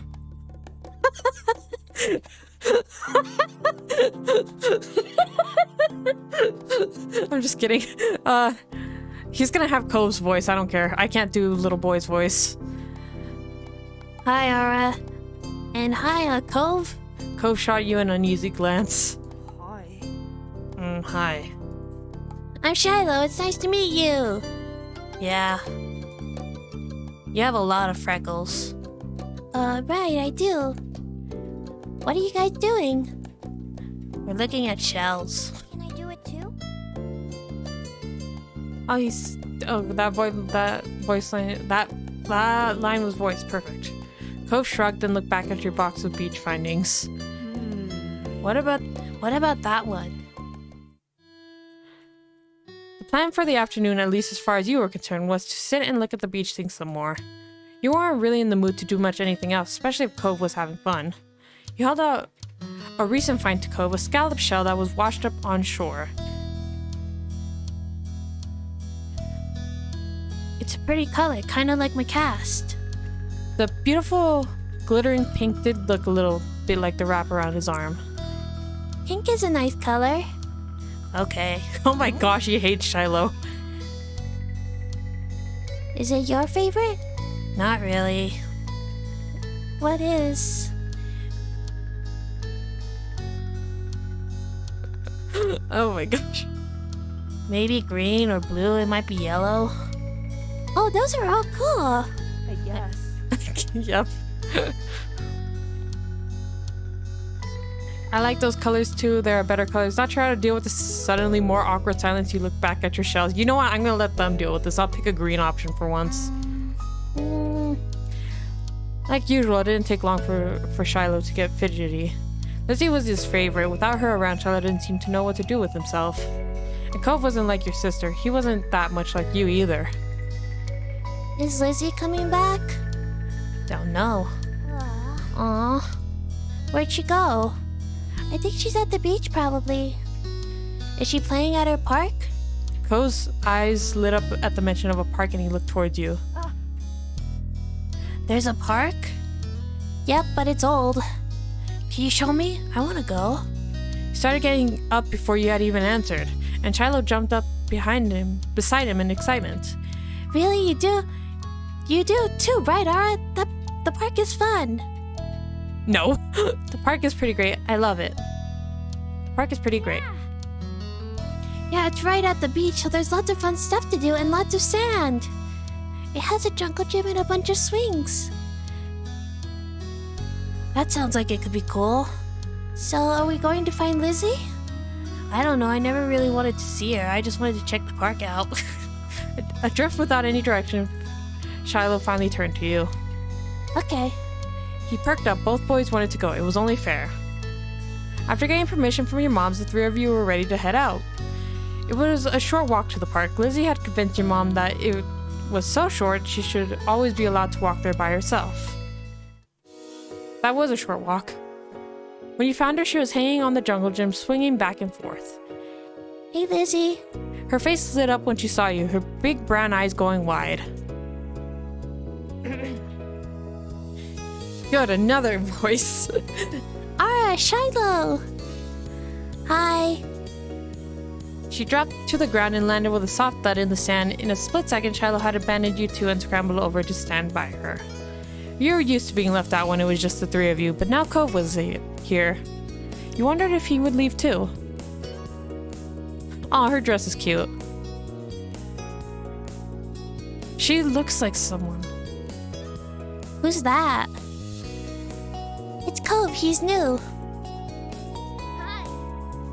I remember. Hi, Cove. Welcome to my park. Nobody ever comes to play here, so this is where we get together. She gestured widely with her arms as to present the area to the newcomer.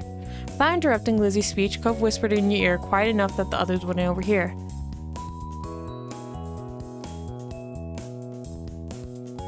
I thought kids couldn't own places like parks or hills. You couldn't help but laugh a tiny bit.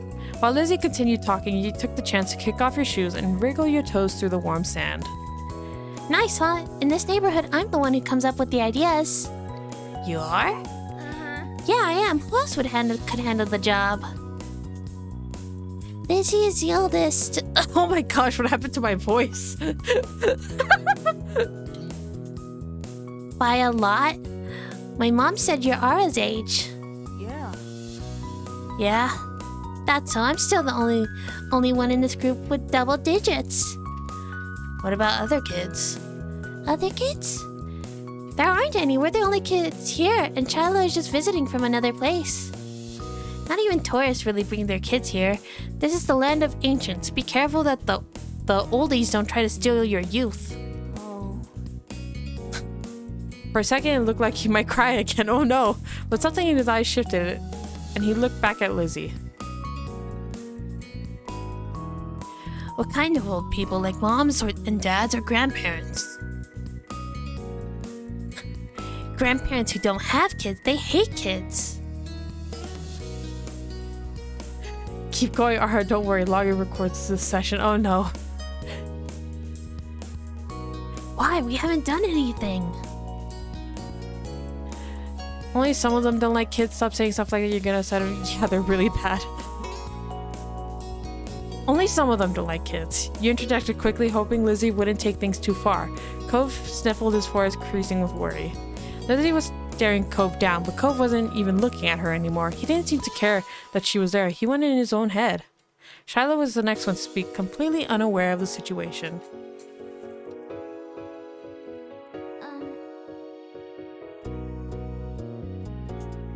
Need to scratch my head real quick. I met Lizzie and Ara in school. You'll see tons of kids there once summer is over. I don't want to go to a new school. I don't want summer to end. Shiloh looked down to the dirt. He hasn't had much luck striking up conversations with Cove. I like summer vacation a lot too. All the building tension in the air suddenly vanished when Lizzie laughed. At Shiloh's discomfort at how weird she thought Cove was, at something else entirely you didn't really know, but she laughed, face scrunching up. Okay. Welcome to Sunset Bird Cove. Take a seat, put up your feet, and get used to it. Oh, only 11 scratches. Ugh. You offer him a small smile, and that at least looked to reassure him some. For the rest of the summer, Cove was always there. You saw him more often than Shiloh, and on some days, when she was in a bad mood or busy, you even saw him more than Lizzie. He became a staple of your everyday life, the way sun and lunch and the beach were. During your first summer together, you really liked Cove. He was a fun person to play with, and he seemed to like playing with you too. Of course, that was only the start of things. Oh my gosh, shopping, grown up, long day in Sanka. Moment select step 1. Oh my gosh, DLC. Oh my gosh, save. So many choices.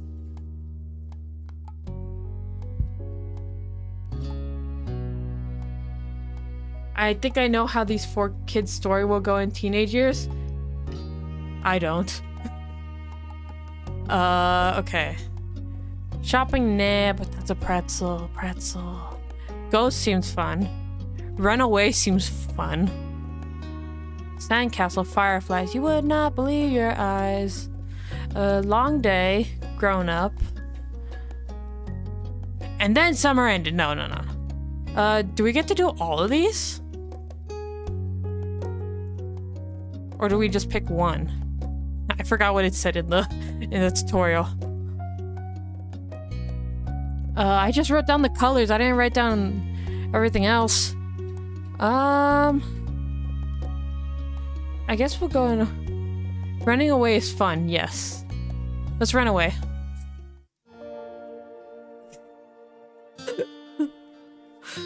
Let's run away right away. It was early and you were on your way to the playground. Lizzie planned on joining you there later. You weren't sure what she was busy with right now. Older kid stuff, you imagined. That was okay. What was forefront in your mind was if Cove might be free to come too. As you walked the familiar street wondering how you might find your neighbor, he appeared right in front of you, almost as if he was a mind reader. Hi, can you play now? No. No, sorry. Cove looked strangely serious. It had to be an even bigger deal than whatever mystery thing Lizzie had to do. I'm leaving, Ara. What? Where? Oh, we're not the ones running away? What do you mean? What? What log? I forget what I say.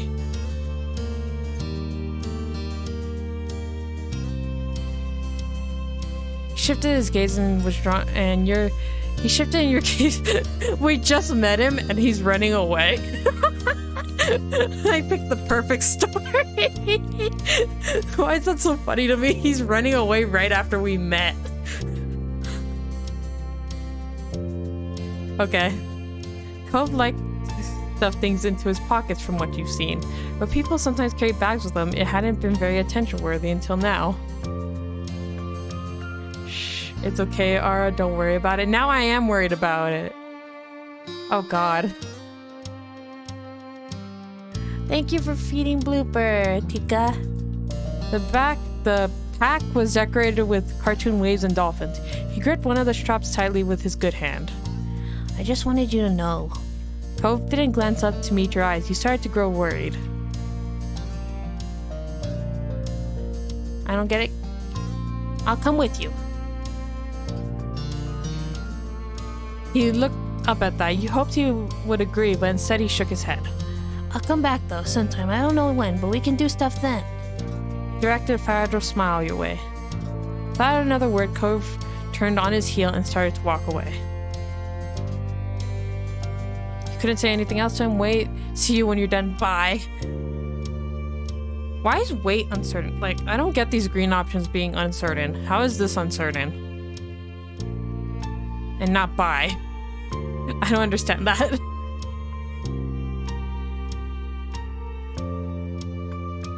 Huh?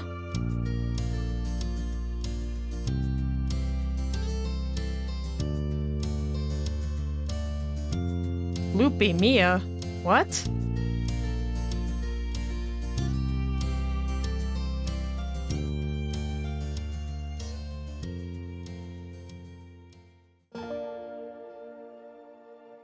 Huh?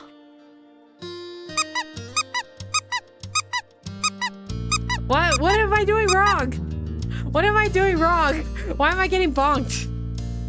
Who's Bloopy Mia?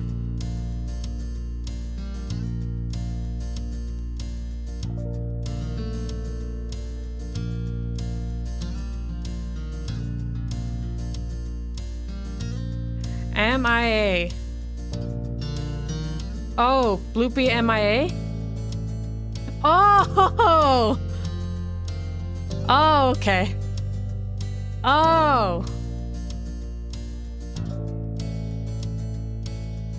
Oh. Yeah. Missing in action, yeah.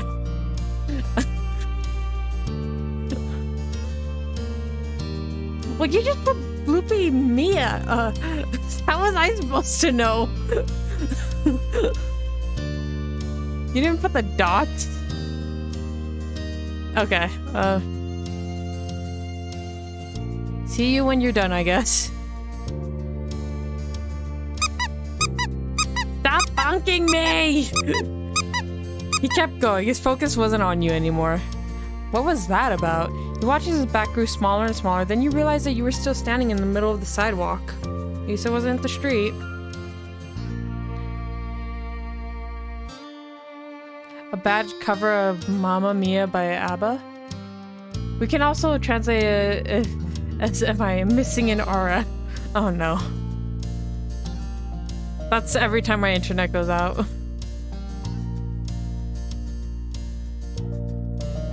You thought about your earlier plan of playing at the park. Suddenly it didn't seem as fun anymore, not without Cove. But it wasn't like you could force him to play with you. He had things to do. You stayed there, you went to play at the park. You stayed there. You could play at the park some other time. It wasn't like it was going anywhere, and you couldn't bring yourself to leave like this. You didn't move from your spot, just continued to look on quietly. It didn't take long to realize that he was just going up the street. You were positive there was nothing good over there. Not the park or the beach or the store street or his house or anything. You hesitated, unsure if Cove would want to be bothered before running after him anyway. He was new, he might not know what you did.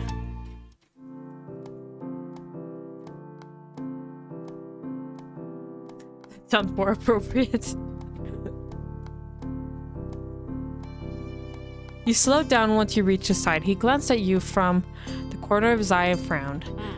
Go away, Aura. But there's nothing out that way. His mouth twisted further. He didn't appreciate your warning. I'm still going.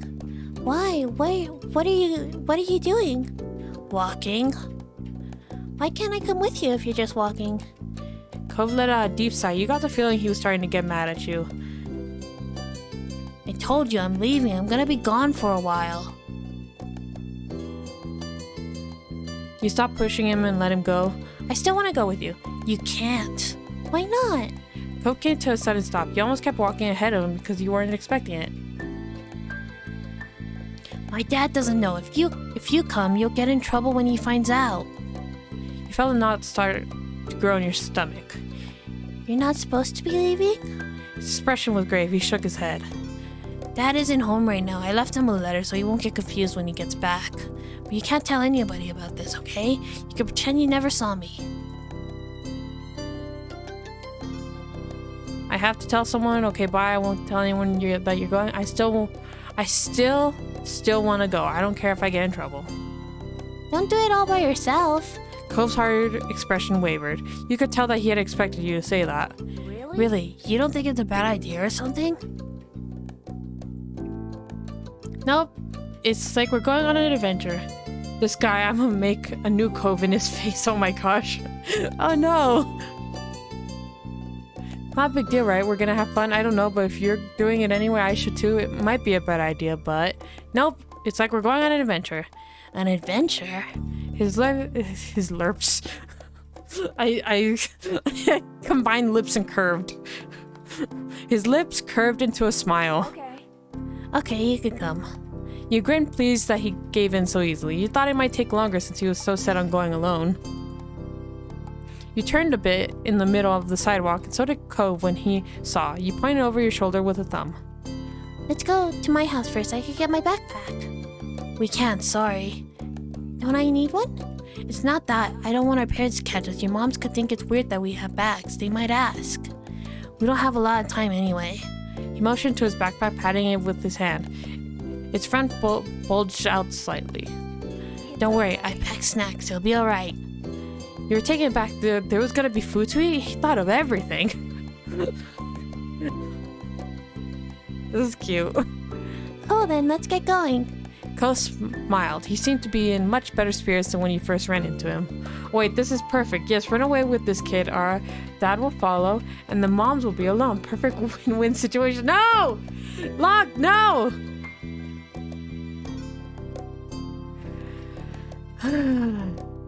Locke, no!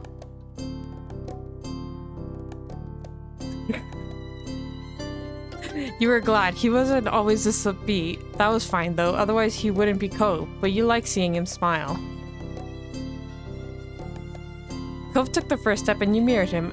As one, both of you ran up the street. You were off to places unknown. You ran through the first few neighborhoods like that, your feet pounding on concrete.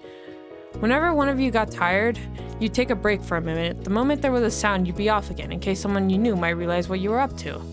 Because of how cautious you were, the two of you didn't run into anyone, not even other kids enjoying their summer.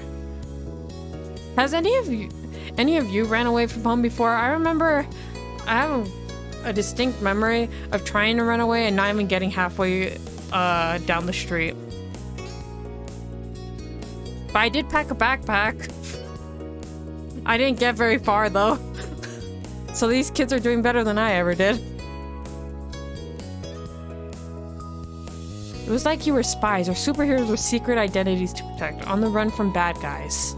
As exciting as it was, you were still glad when you got the opportunity to take a proper break. Yep, I did. I ran away for a week? What? Did you actually?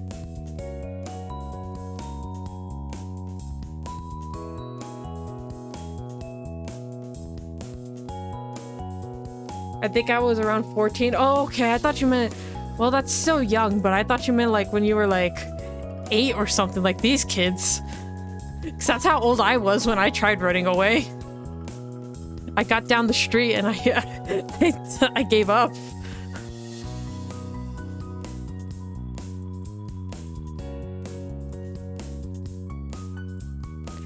Cove waved for you to stop once you got out of the residential district. The houses disappeared, broad storefronts taking their place. You were all the way in the business part of town. This was the first time you'd come here on foot. Before, one of your moms always drove you to this place in their car. Cove leaned up against a nearby tree and wiped sweat off his forehead. You braced your hands on your knees, breathing hard. You looked over at the road ahead. We're so far. Strange expression flickered across Cove's face at your word before he nodded. You spoke again, still huffing. My mom brings me and Lizzie here for shopping. Yeah, I've never been here before, not without Dad. He looked pleased by that. We're doing good. It's not even nighttime. You were starting to get nervous. You felt good too, sure, why not? Oh no. Oh no. 8, I was already burning down my neighbor's fences. Oh, okay, that makes sense. Yeah, that makes more sense. That makes more sense, Log.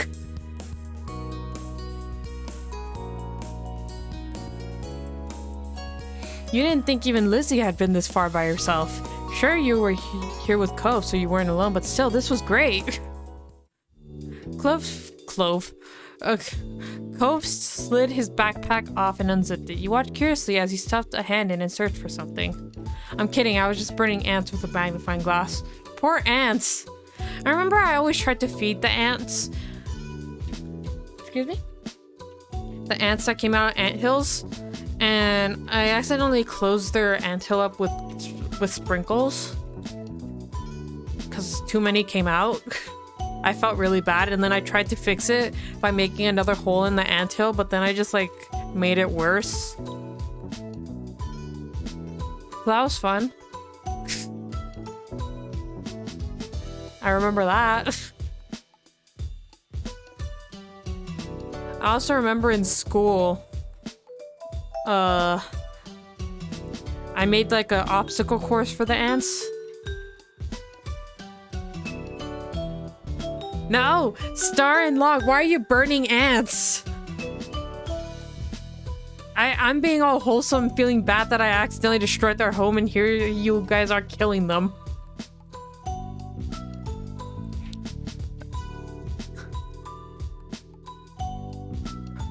Arabella causing chaos in World of Ants. Best girl. At least I wasn't... Yeah, I was causing chaos for them, but not killing them. To your delight, he pulled out 2 juice boxes and offered one to you. Here. Thanks, Cove. The 2 of you took a moment to unwrap the straws and poke them into the special circle part of the box. The juice was warm, but still good. You sighed contentedly after your first sip. Your throat was beginning to ache from how dry it had gotten. It really had been a while since this all started. As you took another sip of your juice, your gaze drifted to Cove's bag. He hadn't closed it yet. What else is in there? There's still a few juice boxes left. He peered inside and began to lift off the items as he spotted them. Got some snacks from the kitchen too. Chips, muffins, bananas, candy. That was already a lot, but he kept excavating more. I also took a couple clothes, a flashlight, a first aid kit from my dad's bathroom, and a blanket. This must be a big-ass backpack. Oh, and some money my dad gave me a while ago that I haven't spent yet. Your mouth made a small "oh" halfway through his lengthy list. You brought a lot of stuff. I wouldn't have thought to grab a flashlight or a first aid kit. I told you I was going away. You didn't know what to say to that. The little smile Cove had been wearing earlier was gone by now, like it'd never been there in the first place. You watched as he zipped up his backpack and slipped it on. He started walking without a single glance over at you, though he still did take a small, unhappy sips of his juice. For some time, the 2 of you went forward in complete silence. The more ground you covered, the more serious Cove seemed to become. He hadn't looked at you or said anything in a while. He'd just taken your empty juice box from you and stowed it away in his bag. That was it. You knew there had to be more to all this. For him, it wasn't a fun adventure. It never was. The sun dislodged itself from its place in the sky, dipping lower and lower. street lamps came on, it was as if they were anticipating nightfall. Dun, dun.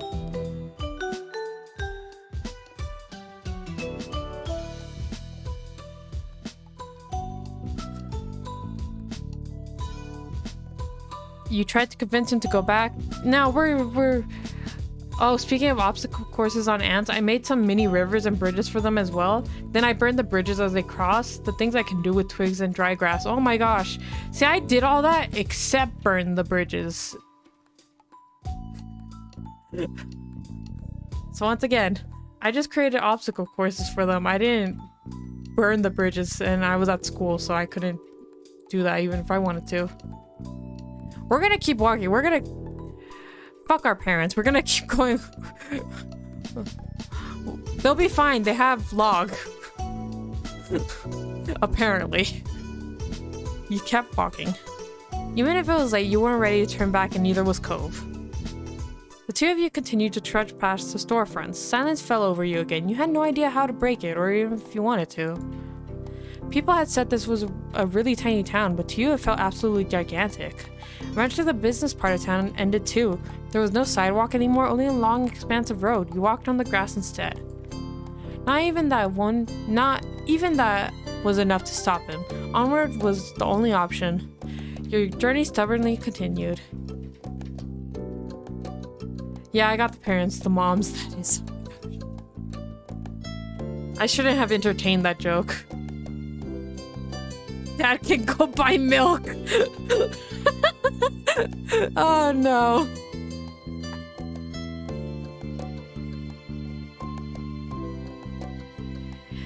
The hunch you had about Cove's possible destination soon became a certainty. There was only one way out of town after all. Your feet hurt, but you were tired. The two of you didn't have any parents with you, but somehow you had reached the very edge of Sunset Bird. That's what the sign told you. You had lived in Sunset Bird forever, and it was a very rare occasion that you seen this sign. Most everything in your life happened inside the city limits. The endless road ahead seemed scary in a way. It paralyzed you. You glanced at Cove. You had made it here just before nightfall, but now what? Outside of town there was nothing. How would he get to where he wanted to go? Cove, however, didn't falter. He kept walking. As he neared the sign, he finally stopped. That was a relief. He took off his backpack and sat down, crossing his legs beneath him. You lowered yourself beside the boy as he zipped his bag open and rummaged through it again. Whoa. What snack do you want? You were almost taken aback by his voice. It had been a while since you last heard it. Pursing your lips, you recalled the snacks that he had listed off earlier. I want... A banana candy, nothing, I'm not hungry. A muffin, chips, a banana. Why is a banana a less certain option? Why are these not the... why are these more... Why is a muffin more enthusiastic than a banana? Surely candy would be the most enthusiastic one. Because they're kids. Okay, we'll have a muffin though, because I like muffins. He pulled out 2 muffins. After passing you your food, he took a big bite out of the top of his muffin. You peered over at your friend. He stared at the path still ahead with a solemn expression. You turned away. The sun had set some time after both of you finished eating. Now it was dark, apart from the faint moonlight. You watched as Cove grabbed the flashlight from his bag. What are we gonna do? Sleep out here? I guess. Okay, thank you for voicing that, Cove. He was speaking defensively, I get.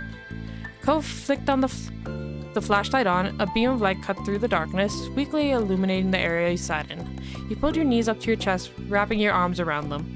You weren't cold. Summer nights were still sort of warm. You just felt like it. Can I ask something? Cove's focus didn't waver from the road, but he nodded. Why do you want to leave Sunset Bird so bad? At first, Cove was quiet. You started to think he wouldn't say anything.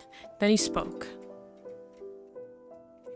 My mom called today to check up on me and stuff. She asked what Sunset Bird was like and how I was doing. It was okay. But when I asked her if she'll come here, Mom said that she couldn't. I can't go back either, not right now. She has to move to somewhere else first. Cove glared at the ground. His voice cracked as he continued. It's not fair. Why can't I even see her anymore? He used his uncasted arm to rub both of his eyes. I'm gonna go myself. I don't need anyone to take me.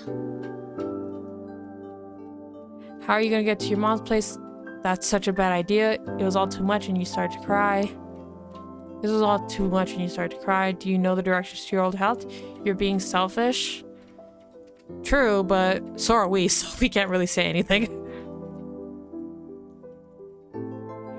Let's just ask if he knows the directions. He just went to see his mom. Maybe you would have had the idea to run away too if you were Cove, but that doesn't mean it'll work. She's not there. They both left it. She's staying with somebody until she moves somewhere else. Where's her friend's house? Cove was silent for a moment. You poked a hole in his perfect plan. Then he shook his head like he was trying to clear it. When he spoke some more, it was mostly to himself. Oh, I feel bad. If I don't go see Mom, then she's... Fresh tear glistened in Cove's red-rimmed eyes. He stubbornly tried to blink them away, but they slipped down his cheeks.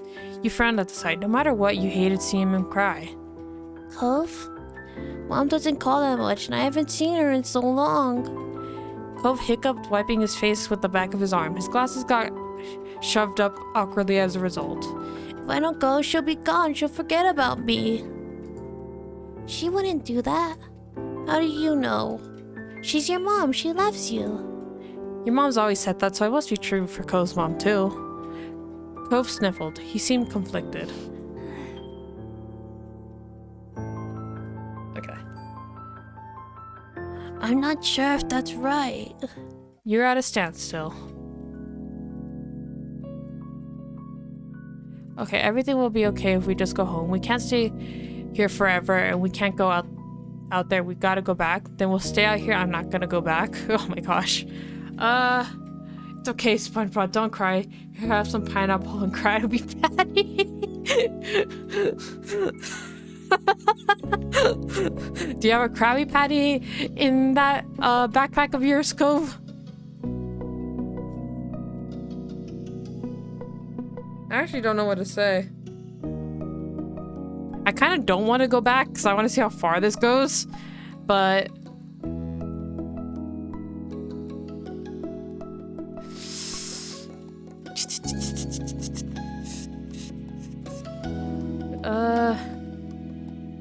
oh, thank you for the hydrate and stretch redeem log.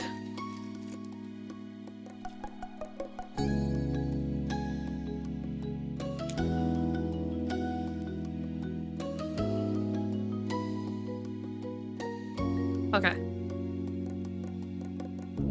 Excuse me. And stretch.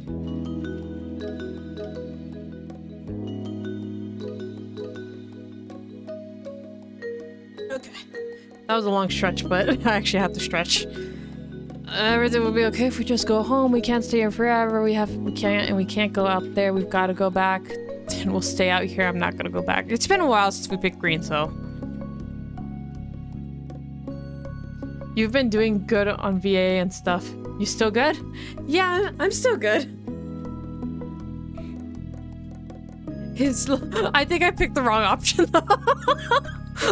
His lower lip trembled at your declaration. Oh no, wait, he's happy about that. Are you sure? You don't have to. You can still go home without me. You didn't leave a letter or anything. I'm sure. I was trying to cough and laugh, and I laughed at the same time. That was weird. I'm so sorry. Oh my gosh, 94 scratches? Yeah, Trixie's back to normal. Log, why don't you try your luck? Thanks. The final part of his statement was whispered. You're always there when I think I'm gonna be by myself. That was from him. Cough and laugh. The quiet resumed. It wasn't as awkward this time, or so you thought. You looked up at the sign, tracing the letters with your eyes over and over for a while. You weren't sure how much time passed. All you knew was that one moment you were letting your eyelids droop while huddling near Cove under the sign, and the next you were snapped back to attention by the blaring beep of a horn. 79 scratches. That's pretty good, Log. Honestly, that's not that bad. Cove froze. You whipped around to see a car approaching you. It was difficult to make out who it was. The headlights were so blinding. Instead of continuing down the road, the car slowed near where you sat. The window rolled down, revealing the face behind the wheel. It was very familiar. Oh no. Oh no, we're gonna get grounded for the rest of the summer. Mom! She shouted back, not just because there was some distance between you and her. Oh no, she's angry. I'm causing drama. What are you kids doing here? I've been looking everywhere for you. I'm sorry, Mom. She stopped looking at you instead of staring hard and straight ahead. Both her hands were gripping the wheel. Guilt ate you up from the inside. Get in, let's get you two home. That at least made her showing up worth it. Your feet were aching like crazy from all the walking you'd done today. You yanked open the side door, slipped inside the back seat, then clambered over so Cove had enough room to climb in too. He followed in wordlessly, tucking his backpack near his feet. Your mom looked at you and Cove from the rearview mirror.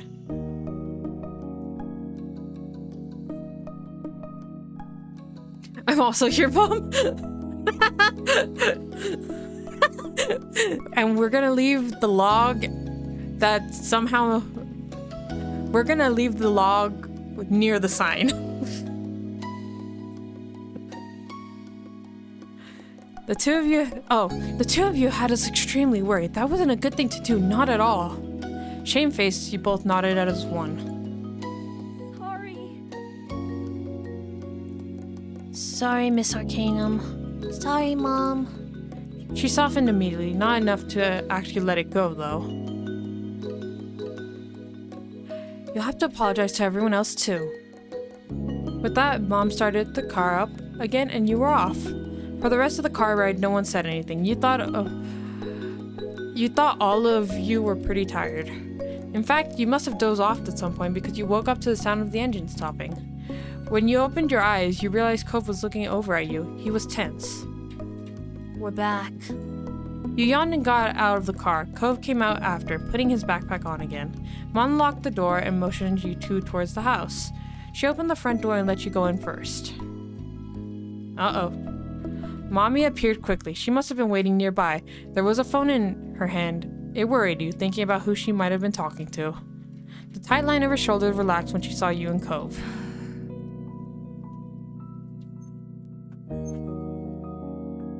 What do you mean, leave the log, Mom? Yes, she found the log. She found a log in their house and left it there. And left it, threw it out of the car and left it near the sign. Never to be seen again. Oh, thank goodness you found both of them. Yes, I did. They were at the actual end of the town, right under the now leaving sign. What were you two doing there this time of night? Do you have any idea how far that is? How unsafe? You peeked at Cove. He still looked exhausted. His eyes were puffy, and there were dry tear tracks stuck to his cheeks.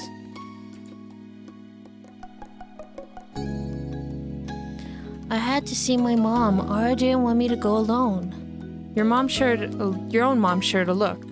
You weren't sure what it meant, but they always did that. You wonder if they could read each other's mind. Since they were communicating telepathically, you stole a glance around the house. Lizzie wasn't anywhere in sight. Where was she? She must have finished whatever she was doing that morning ages ago. Where's Lizzie? This is Mommy, okay? My contact. Okay. Your sister's safe. Your sister's in her room, fast asleep, the same way you should have been. She went out earlier to look for the two of you when she accidentally found out you were both missing. She tried to pretend otherwise, but you made her sick with worry.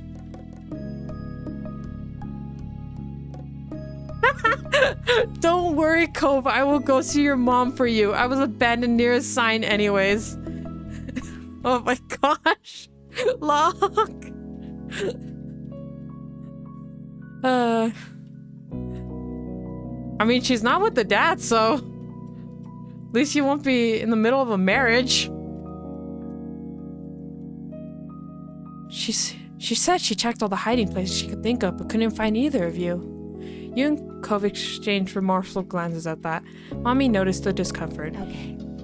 You two must be sleeping. You can sit down wherever you like. Mommy smiled warmly and motioned to the living room. Cove looked up at her, then lumbered over. You followed close behind. The living room wasn't far or separated by a wall, so you heard your moms talking softly. You wanted to go see his mother. Poor thing. That explains it, at least. Still, I'm not sure it excuses it. It was so dangerous to go off into town like that. He's having a hard time right now. You can't expect a child to handle it maturely. True, it can't be helped. But that's enough of that. We should tell Cliff and the others that he's here before the panic gets out of hand. There could be riots. Who's Cliff? Is that all right? I'll call, then go to the front to tell everyone's still out there. You keep an eye on the kids. Make sure they don't take any more trips today. Got it, hun. Cove just sat there on the couch, setting his backpack down beside him. He stared at his hands. This is so weird. What is? Everyone was looking for me. They all know I tried to leave. I kind of want to run away and I'll come back this time so I don't have to see them again. Please never run away again. They'll forgive you. That isn't gonna help. Hey, maybe I should try that. I'm just gonna be I went from being let's be a shy child like I was to be let's try to run away and be chaotic as chaotic as we can. That's okay. Next time Mommy tries to get me to eat something bad, I'll run away and never look back. You're awarded a smile for your efforts. That's a smile. When it seemed silence would descend upon the two of you again, the front door opened. Your mom was back with Mr. Holden close behind her. He made a beeline for the couch, his gaze trained on his son. Cove, God, are you alright? Strands of his hair has fallen out his ponytail. I guess at the front, yeah. But his eyes were darkened like he'd been crying too. Aw, that's actually sad. Hey, Clavier. Is this... I don't remember what... This has to be... His name has to be Cliff, because... But I'm gonna call him Clavier, because he looks like Clavier with a ponytail. Cove stared up at his dad, his own eyes wide behind the frames of his glasses. He really hadn't expected it to be such a big deal. I'm okay. Good, that's good. I'm so glad to hear that. He clasped a hand on his son's shoulder, attempting a smile, but the corner of his lips twitched and spasmed as if he wanted to wilt into a frown instead. Cove seemed to have that effect on him. Mr. Holden turned to you, still smiling weakly. I'm so happy you're alright too, Aura. Then he looked at your moms. Thanks for your help, as always. He laughed pitifully. I'm sorry. And I'm very sorry for ruining your afternoon with this. I can't apologize enough. It's okay. It was no trouble, Cliff, really. It's Clavier. Really, it couldn't be helped in a way. Something was bound to happen sometime. Oops. Okay, my headphones were slipping. Besides, he wasn't the only one who decided it was a good idea to disappear today. Exactly, we're just happy the kids are safe and sound. Not for the first time that day you recalled your original meeting with Cove. He had run away then too, only not as far as he had today. Cove must have had a similar thought because he mumbled an apology. Sorry, Dad. I won't leave anymore, promise. Some life seemed to return to Mr. Holden thanks to his promise. This time around, his smile was more genuine. Pinky promise! Pinky promise! You have to pinky promise, otherwise he's gonna run away again. I'm so glad. That's a relief to hear. Next time you feel like running off, come to me first, okay? We could talk about it. I'm here for you. Cove nodded. I combined the first two words again. His dad reached out and mussed his hair playfully. Although he made a face, Cove didn't try to dodge the hand as he usually did. He got a head pat! Let's go home, bud. I bet you're as tired as I am. Mr. Holden took over carrying Cove's backpack, still clasping a free hand on his son's shoulder when he stood up from the couch. The five of you walked over to the front door so you could see them off. Mr. Holden thanked your moms profusely at least 3 more times before he walked out the door. Cove was made to follow. But he stopped and turned to you before stepping through the threshold. Thanks. Thanks, Zara. You're welcome. Tiny smile flitted across his lips, there and then gone. You hugged him, you waved him off. I'm glad you're okay. Why you hugged him less certain and... It is Green that is less certain and uncommitted, right?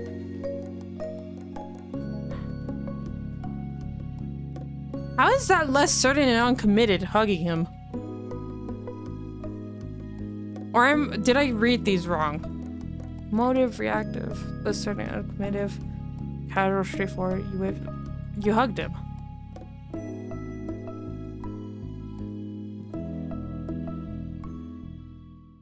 Yeah, Mr. Holden, holding your son's hand while you go buy milk? You want them both to disappear? Before he was gone, you reached over to give him a hug goodbye after a hard day. He held you back more tightly than you could have anticipated, and you almost squeaked out a noise. I'm glad you're here. His embrace was tight but brief. He let go as soon as he said what he wanted to. And with that, Cove left. Mommy closed the door behind them. You were practically dead on your feet at that point. Your fatigue must have been obvious because your mom sent you right to bed with no more discussion on what happened that day. Once your head hit the pillow, your eyes slipped closed on their own. Your eyelids were so heavy you couldn't open them again until the next morning. You woke up much more at ease than what you had felt when you were last conscious. It was almost like it was a dream. But it definitely wasn't. Your mom's faces when they saw you assured that.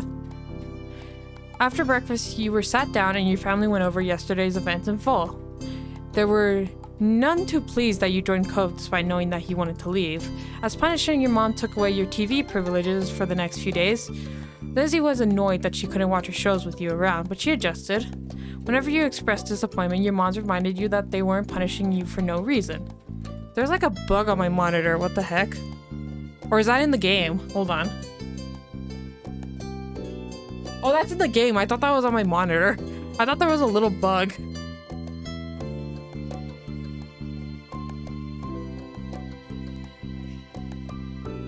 I'm stretching even though no one redeemed it, sorry. Don't worry, Ara, like all people buying milk, they return 10 years later. The ones left behind will not be alone with me. Just have to find Cove's mom first. Oh no. You'd go do that on your own.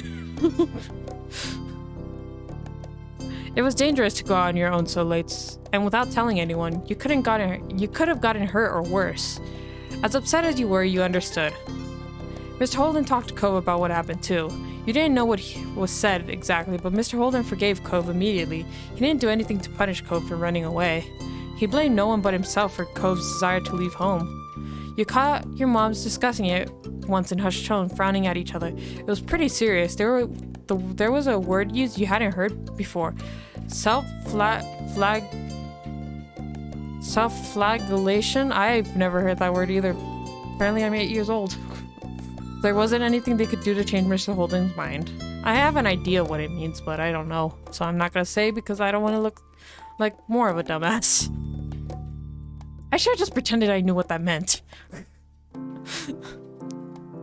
Your neighbors stopped you and Cove often for the next week or so to express their concern and disapproval of the event. Huh? Huh, what?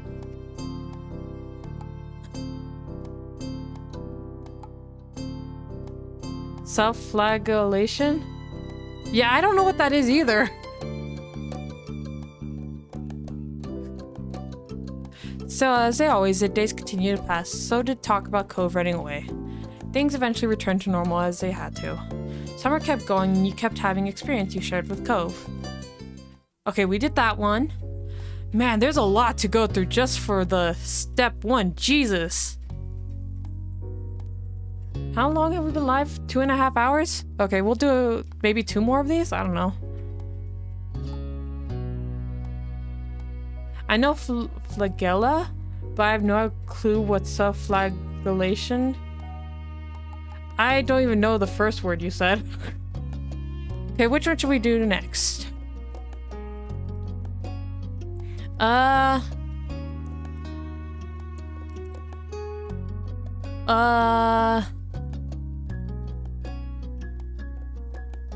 Oh, it's excessive critic on oneself? Oh, okay. Yeah, that's probably what it has to do with.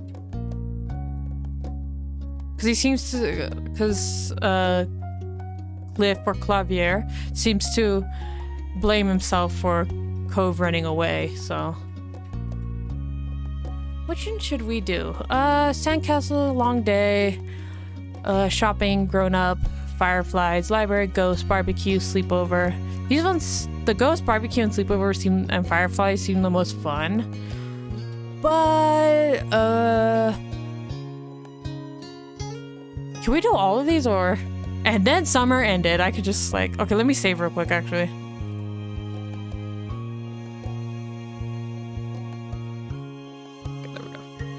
Something goes in my eye. Let's do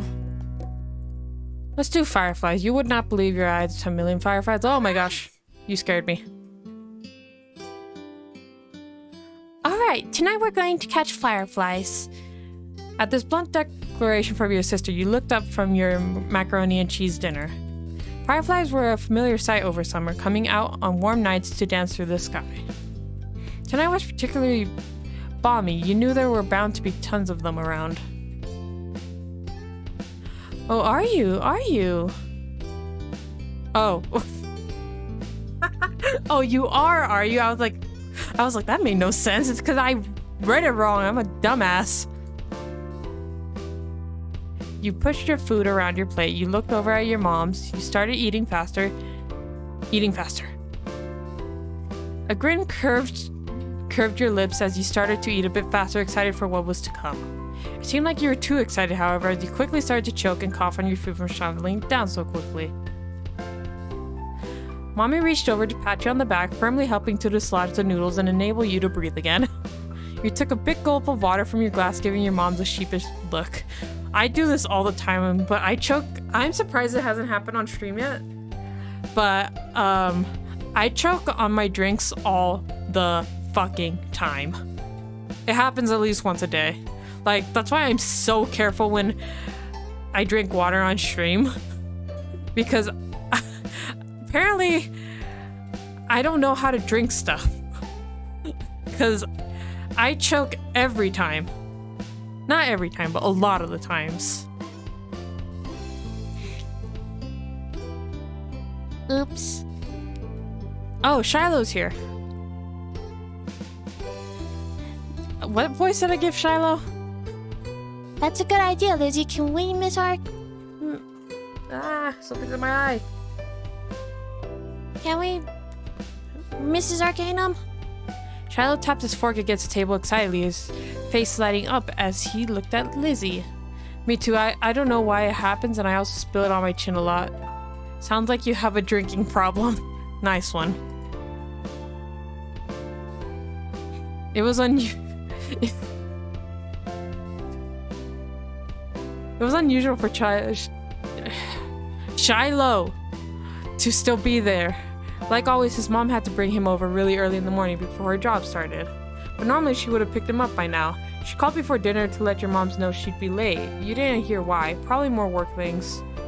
You thought maybe getting to hang out with Shiloh for longer is what made Lizzie want to keep running around outside. Staying at home and watching TV was never an option for her with guests over. That's why you were pretty sure she'd get your mom to agree. Well, it's already so dark out there. Lizzie gave... Those are... Girl, you have to work on your puppy dog eyes. Those are the worst puppy dog eyes I've ever seen. Lizzie gave Mom the best puppy dog eyes she could, slowly spooning mac and cheese into her mouth while you waited for their response. There. Let them go. Nights like this don't happen every day. Your parents exchanged a look, then Mom eventually sighed and nodded back. Yes! Along with Lizzie's cheers, you threw your arms up in triumph. But waited until you finished chewing to say anything because you knew it was rude to talk with your mouth full. What do you call a nuclear plant while drunk? Shiloh. Nuclear plant while drunk. Shiloh. I'm so sorry. You're gonna have to explain that to me. I don't get it. I don't get it. I'm sorry.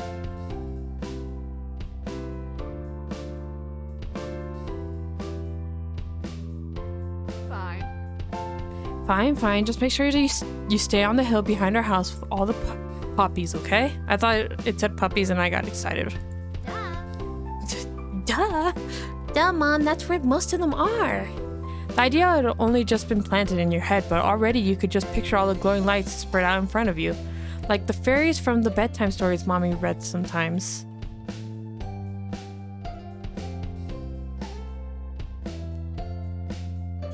Huh?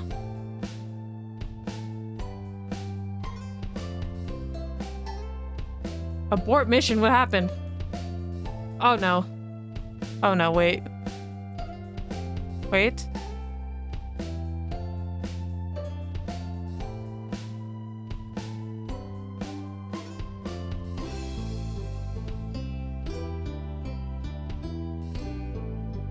Okay, it's back to green.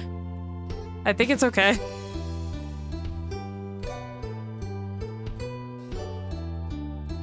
Okay. Wait, no, now it's going back to red. Oh no. Wait, it's green again. Is everything okay? Oh, it's okay, Ara, don't worry. Okay. I thought something was going on. Okay. All too quickly, it became a race to see who could finish their food first. Oh no, oh wait. Wait. Now do I worry?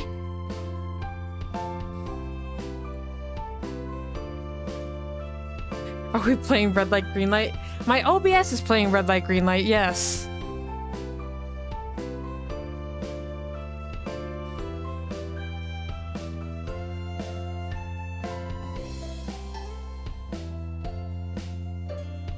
Why is it doing that? No! Hold on. Still says it's fine.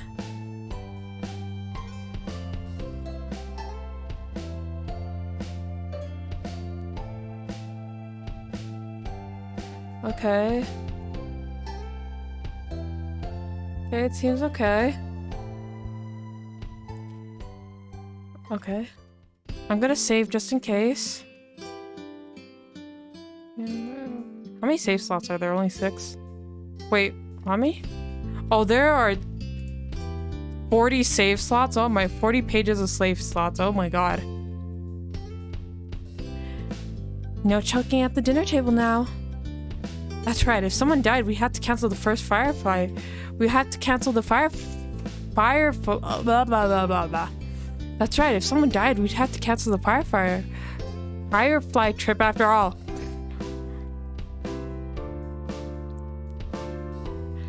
Mom said it like a joke, but you knew that they were both telling you kids to slow down. Shiloh did immediately. When you glanced at Lizzie, you saw her still eating faster than she should. Elizabeth! No one is going to die. Sheesh. Knock at your door interrupted Mom before she could no doubt scold your sister. I'll get it. Your big sister jumped out of her seat and ran over to the door, pulling it open without even looking out the window to see who it was. Huh? You shifted in your seat to try getting a glimpse of the unexpected guest. Hi. Good evening, Cove. Your mommy had already walked to the door by the time you managed to see past Shiloh's flappy hat. A big smile stretched across your face.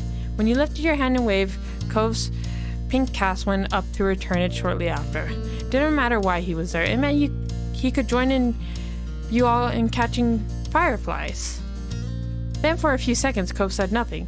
He only stood there and looked up at your mommy with a face almost like he was considering turning around and leaving.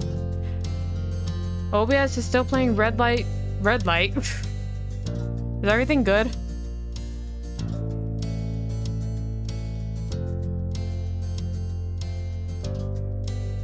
Oh no.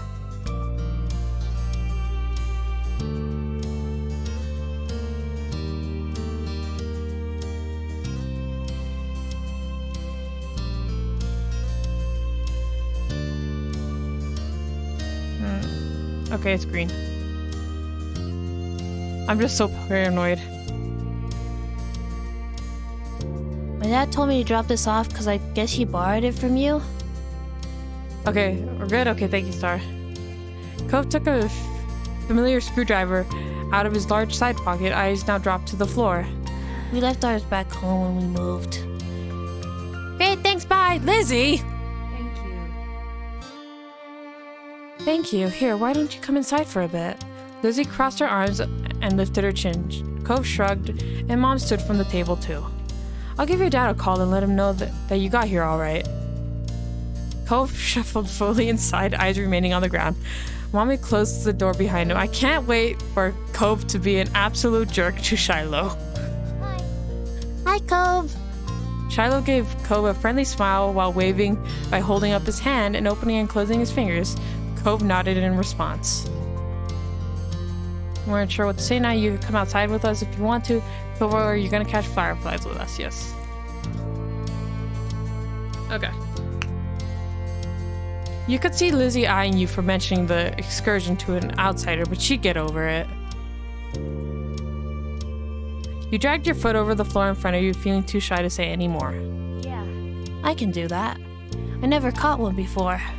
It's too bad he didn't have a chance before now. The fireflies weren't out when he first moved in, and there must not have been anywhere he used to live. We can't go. Wait, that's Lizzie. We can't go into. Nope, that's, what was Lizzie's voice? We can't go until after dinner. After she pointed this out, Lizzie walked back to the table and took her seat. There wasn't much left on her plate. Since this was very true, you decided to finish up your own stuff as well. Cove stepped closer and eyed what was on the menu for your family's meal. Have you eaten yet? Yeah, my dad and I ate earlier. What did you have? Aw. Eggs. The clipped one-word answer seemed to discourage Shiloh from asking any more questions. His eyes slowly wandered back to the last scraps of food on his plate. Aww. Her phone call with Cove's dad must have ended because your mom came back into the room. Okay.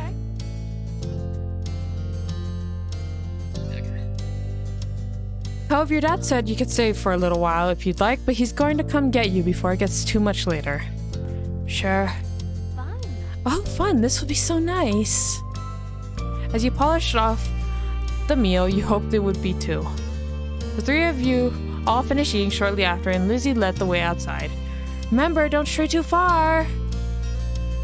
It's fine, Mom.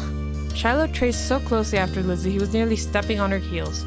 Cove hesitated at the door. He smiled lightly at Cove, gesturing for him to follow. After a moment, he did. Bye. Bye, children.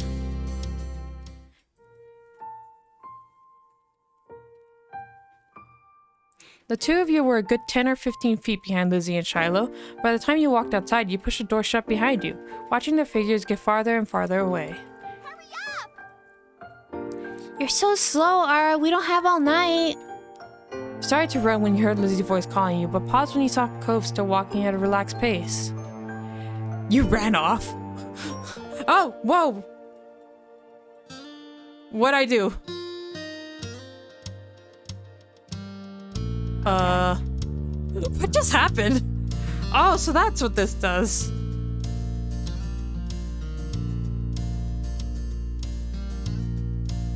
What? Yeah. Why? I just accidentally went through my mouse wheel and it, like...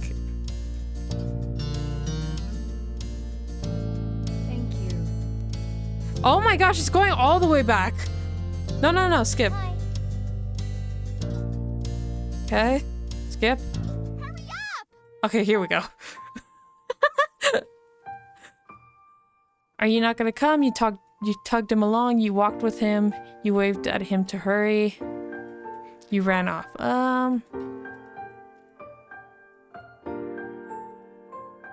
Up time? Start time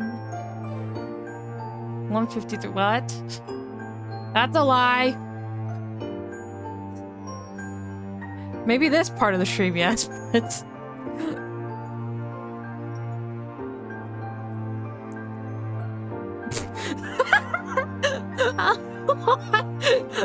Log, you've been lying this entire time? It's been a fake you. Yeah, because I restarted.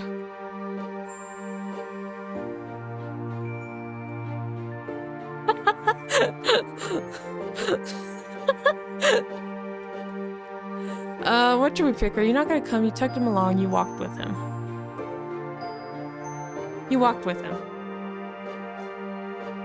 You fell behind, sidling up next to him and matching his stride. He noticed right away. It's okay. You can go ahead if you want. You smile and shake your head. After a short while, the two of you reached the hill behind the house. Excuse me? Am I not real? Is the world a lie? Who am I? Maybe that command is broken. I don't know. I don't exist. Keep panicking, Log. Fireflies were out in full force, floating on the breeze, their gentle glow winking in and out, creating an almost magical effect. Lizzie had already climbed to the top. Shiloh was spinning in circles somewhere around the middle. Shiloh took a moment to come over and welcome both of you to the hill.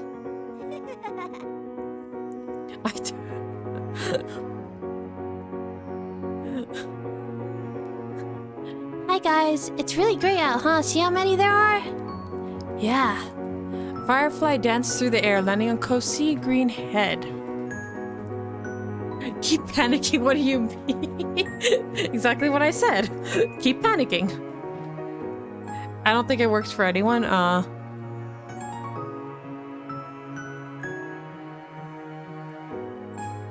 Shiloh couldn't help but giggle. You and Shiloh couldn't help but giggle. You quietly looked on. You shoot the bug away. Covering your mouth with a hand, the sound escaped you, and Cove looked at you in confusion. What? You gestured to his head, and he reached up, making a firefly dart away. Cove jumped and followed after the glow. Oh look, Lizzie has one. That's amazing. Shiloh ran to the highest point of the hill, making sure not to lose his hat or backpack along the way. You hummed as the group divided and conquered, shifting your gaze to the dozens of other fireflies sailing around. The game was on.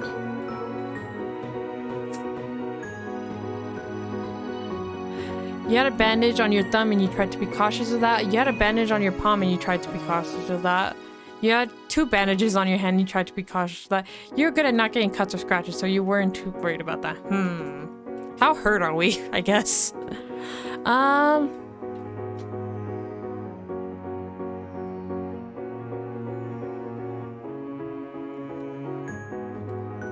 Let's do thumb. Spotting one close by, you approached with assassin-like stealth, crouching down to make yourself seem like less of a threat. Slowly dragging one foot in front of the other, you crept up towards it, arms outstretched. You closed your hands around the little glowing orb, careful not to crush it. The firefly landed on your palm, almost docile, and you stared down at your prize in delight. Its tiny legs tickled your skin and you giggled at the sensation.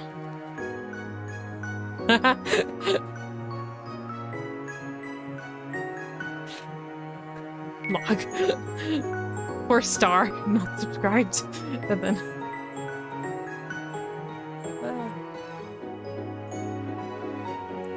Poe kept up with his own target, but when he tried to grab it, his pink cast waved awkwardly through the air, foiling his efforts to clap his hands around the firefly. Cove watched him vanish into thin air with a dissatisfied expression on his face. You did your own thing? No, you made a joke about what happened. You told him about the firefly you had. You encouraged him to try again. What would he appreciate? I guess you encouraged him. You walked up beside him and gave him an encouraging smile. Did you catch one? You nodded, and Cove gave up his hump for the moment, coming closer and peering at the insect still crawling across your palm. Commands. Oh. Okay, the commands, I need to disable one of them in one of the things. But I can do that later. You held out your hand and he leaned closer, eyes widening a tad behind his glasses. Cove remained hypnotized by the little bug as he inched his hand closer to yours. Ultimately, he settled his fingers lightly over the top of the ones you were holding open. It tingled. You pulled your hand back. You stayed very still. You were so nervous you thought you'd stop breathing, but no matter what, you didn't want to scare the shiny treasure. Aww. Oh, and he actually has the bandage on the thumb. That's so cute. Firefly, noticing the new connection, crawled up into Cove's hand. He quietly gasped. Is it me or is that a big hand for an 8-year-old? Like the top hand? Whatever, I don't know. It worked. Yeah, you got one.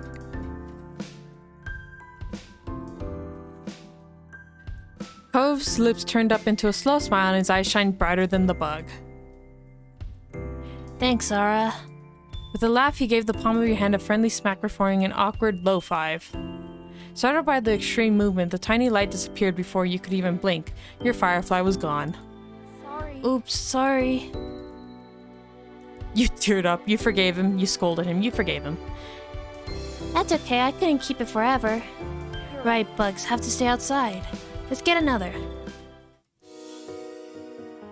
Ooh, you decide to collect more. You decide to sit in the grass and watch.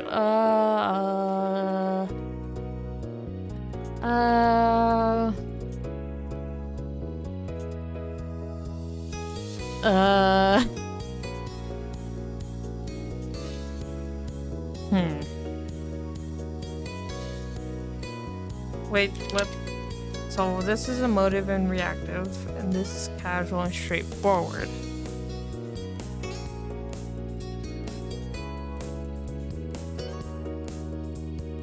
I kind of want to watch. I think I'll look at everything instead. That's fun too. Okay. Oh, we made him sad. No, let me go back. He poked the tip of his shoe into the soft dirt. Oh, okay, he's happy again. I'll try to get... Oh, whoops. I'll try to get something for you, then we can be even. With that, he made a run for it. You quietly took a seat among the flowers. The others were jumping and dashing all about. You saw how many times they succeeded and failed, how Shiloh almost tripped a couple times. It was a dramatic show. Though around you it was calm, the lights of the stars and fireflies surrounded you peacefully. It was a beautiful night. You laughed quietly to yourself as you watched the others, and Shiloh finally managed to catch a firefly between his small hands. His eyes lit up, and when he spread his fingers to take a peek at it, the bug escaped and flew off into the air. Oh. You watched as he pounced after it once more, but your eyes soon landed on Cove, who had failed to catch a firefly yet. You scared him, you cheered him on, you waited to see what happened. Oh, let's scare him. You watched as he crept up on an unsuspecting firefly, so painfully slow that for a moment you wondered if he was really moving at all. Then he raised his hands towards one of the little bobbing balls of light, closing in on it ever so slowly. You crawled through the grass towards him boot camp style, getting closer and closer until you were directly behind him. Boo! Ah! Cove jumped at the sunny nose, startling the firefly, which quickly darted off. You rolled on your back and clutched at your stomach, doubled over with laughter. This is so cute! Okay. That wasn't funny. You felt a bit bad after seeing Cove's disappointed face, but he quickly recovered and looked down at you with a bent smile. I almost had that one. While Cove returned to hunting fireflies, you settled for laying back against the soft grass, watching the poppies swaying around you and the fireflies hovering against the vast sky. Ara? Is he blushing? Is he blushing? You lifted your eyes to see Cove return to your side. His fist was carefully closed. He stretched it out to the front of your face. You noticed a small glow coming from in between his fingers. I got one for you. Aww. Wow, what now? The hand disappeared up and over you. This. You could tell from how he moved in his face that there must be a firefly on the top of your head now. You laughed and it probably flew off. You thought that made you laugh more. Thanks, Cove. Come on. He looks like a chipmunk with, like, I don't know, like a, like not a chipmunk, but like a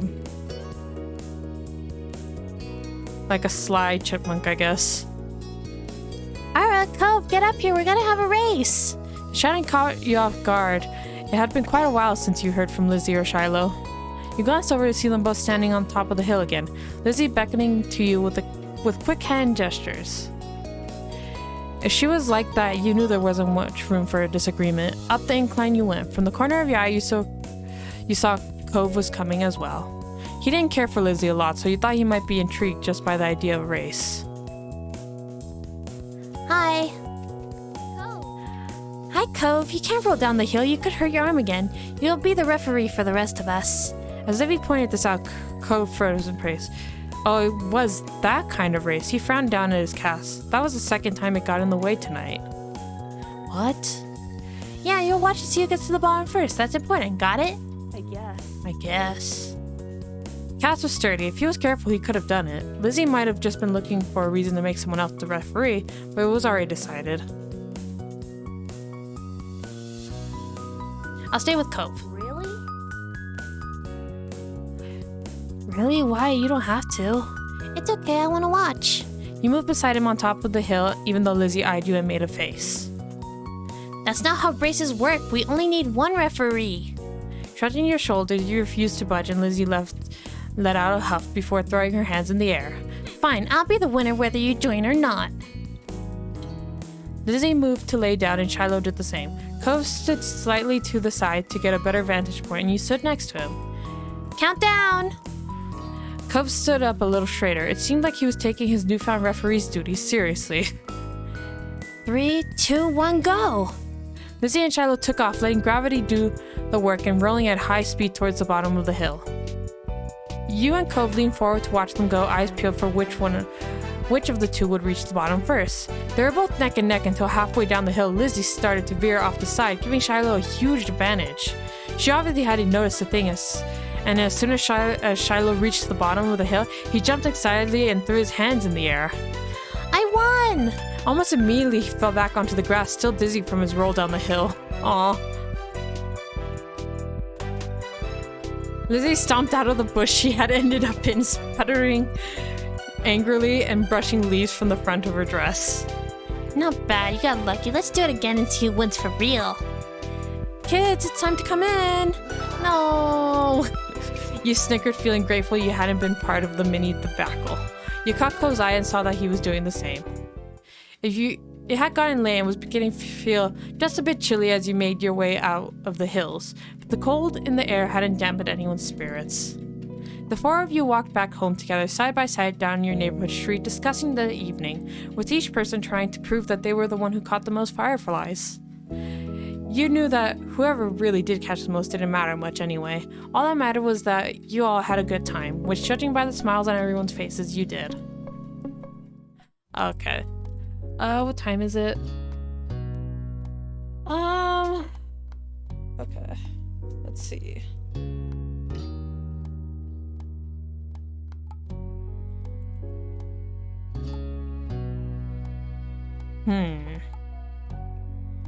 Let's save. Install this one. And then I think that could be it for today. No, not summer ended. Menu. Yes. That could be it for today. Because I'm starting to get kind of tired and my voice is starting to get tired. So, but I'll do more when we play this again, because I want to play this again for sure. It's really fun. And it's really cute.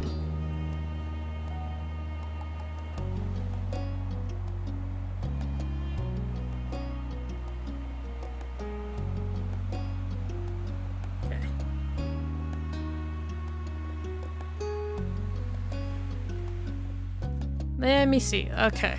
Let me go back to not about this. Thank you so much for the stream, Mara. Thank you for being here, Log. Even through the scuff. Oop. Let me redo this. And go over here and see who's live. Let's raid. How about Pico Yin? Yin? Pico Yin? Pico Yin? I've been enjoying her streams a lot. Like the last 2 streams she did with Luffy. So I would like to raid her. Thank you for the raid message, Star. And tomorrow I don't think I'm streaming, but the day after. Oh, wait, what's tomorrow? Hold on. Let me see. Tomorrow is Wednesday, so I'm not streaming. Thursday and Friday I am streaming. Thursday we're back in Stardew Valley, I think. And then Friday we're doing Minecraft. Hopefully I'll actually get... I'm on there right now. Okay, perfect. Perfect then. Let me...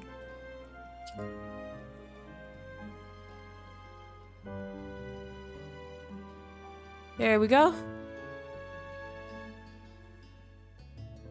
There we go. Okay, thank you so much. Happy Valentine's Day to everyone, and thank you so much for being here. Trixie says bye as well. Bye-bye. Let me go to my ending screen. Bye.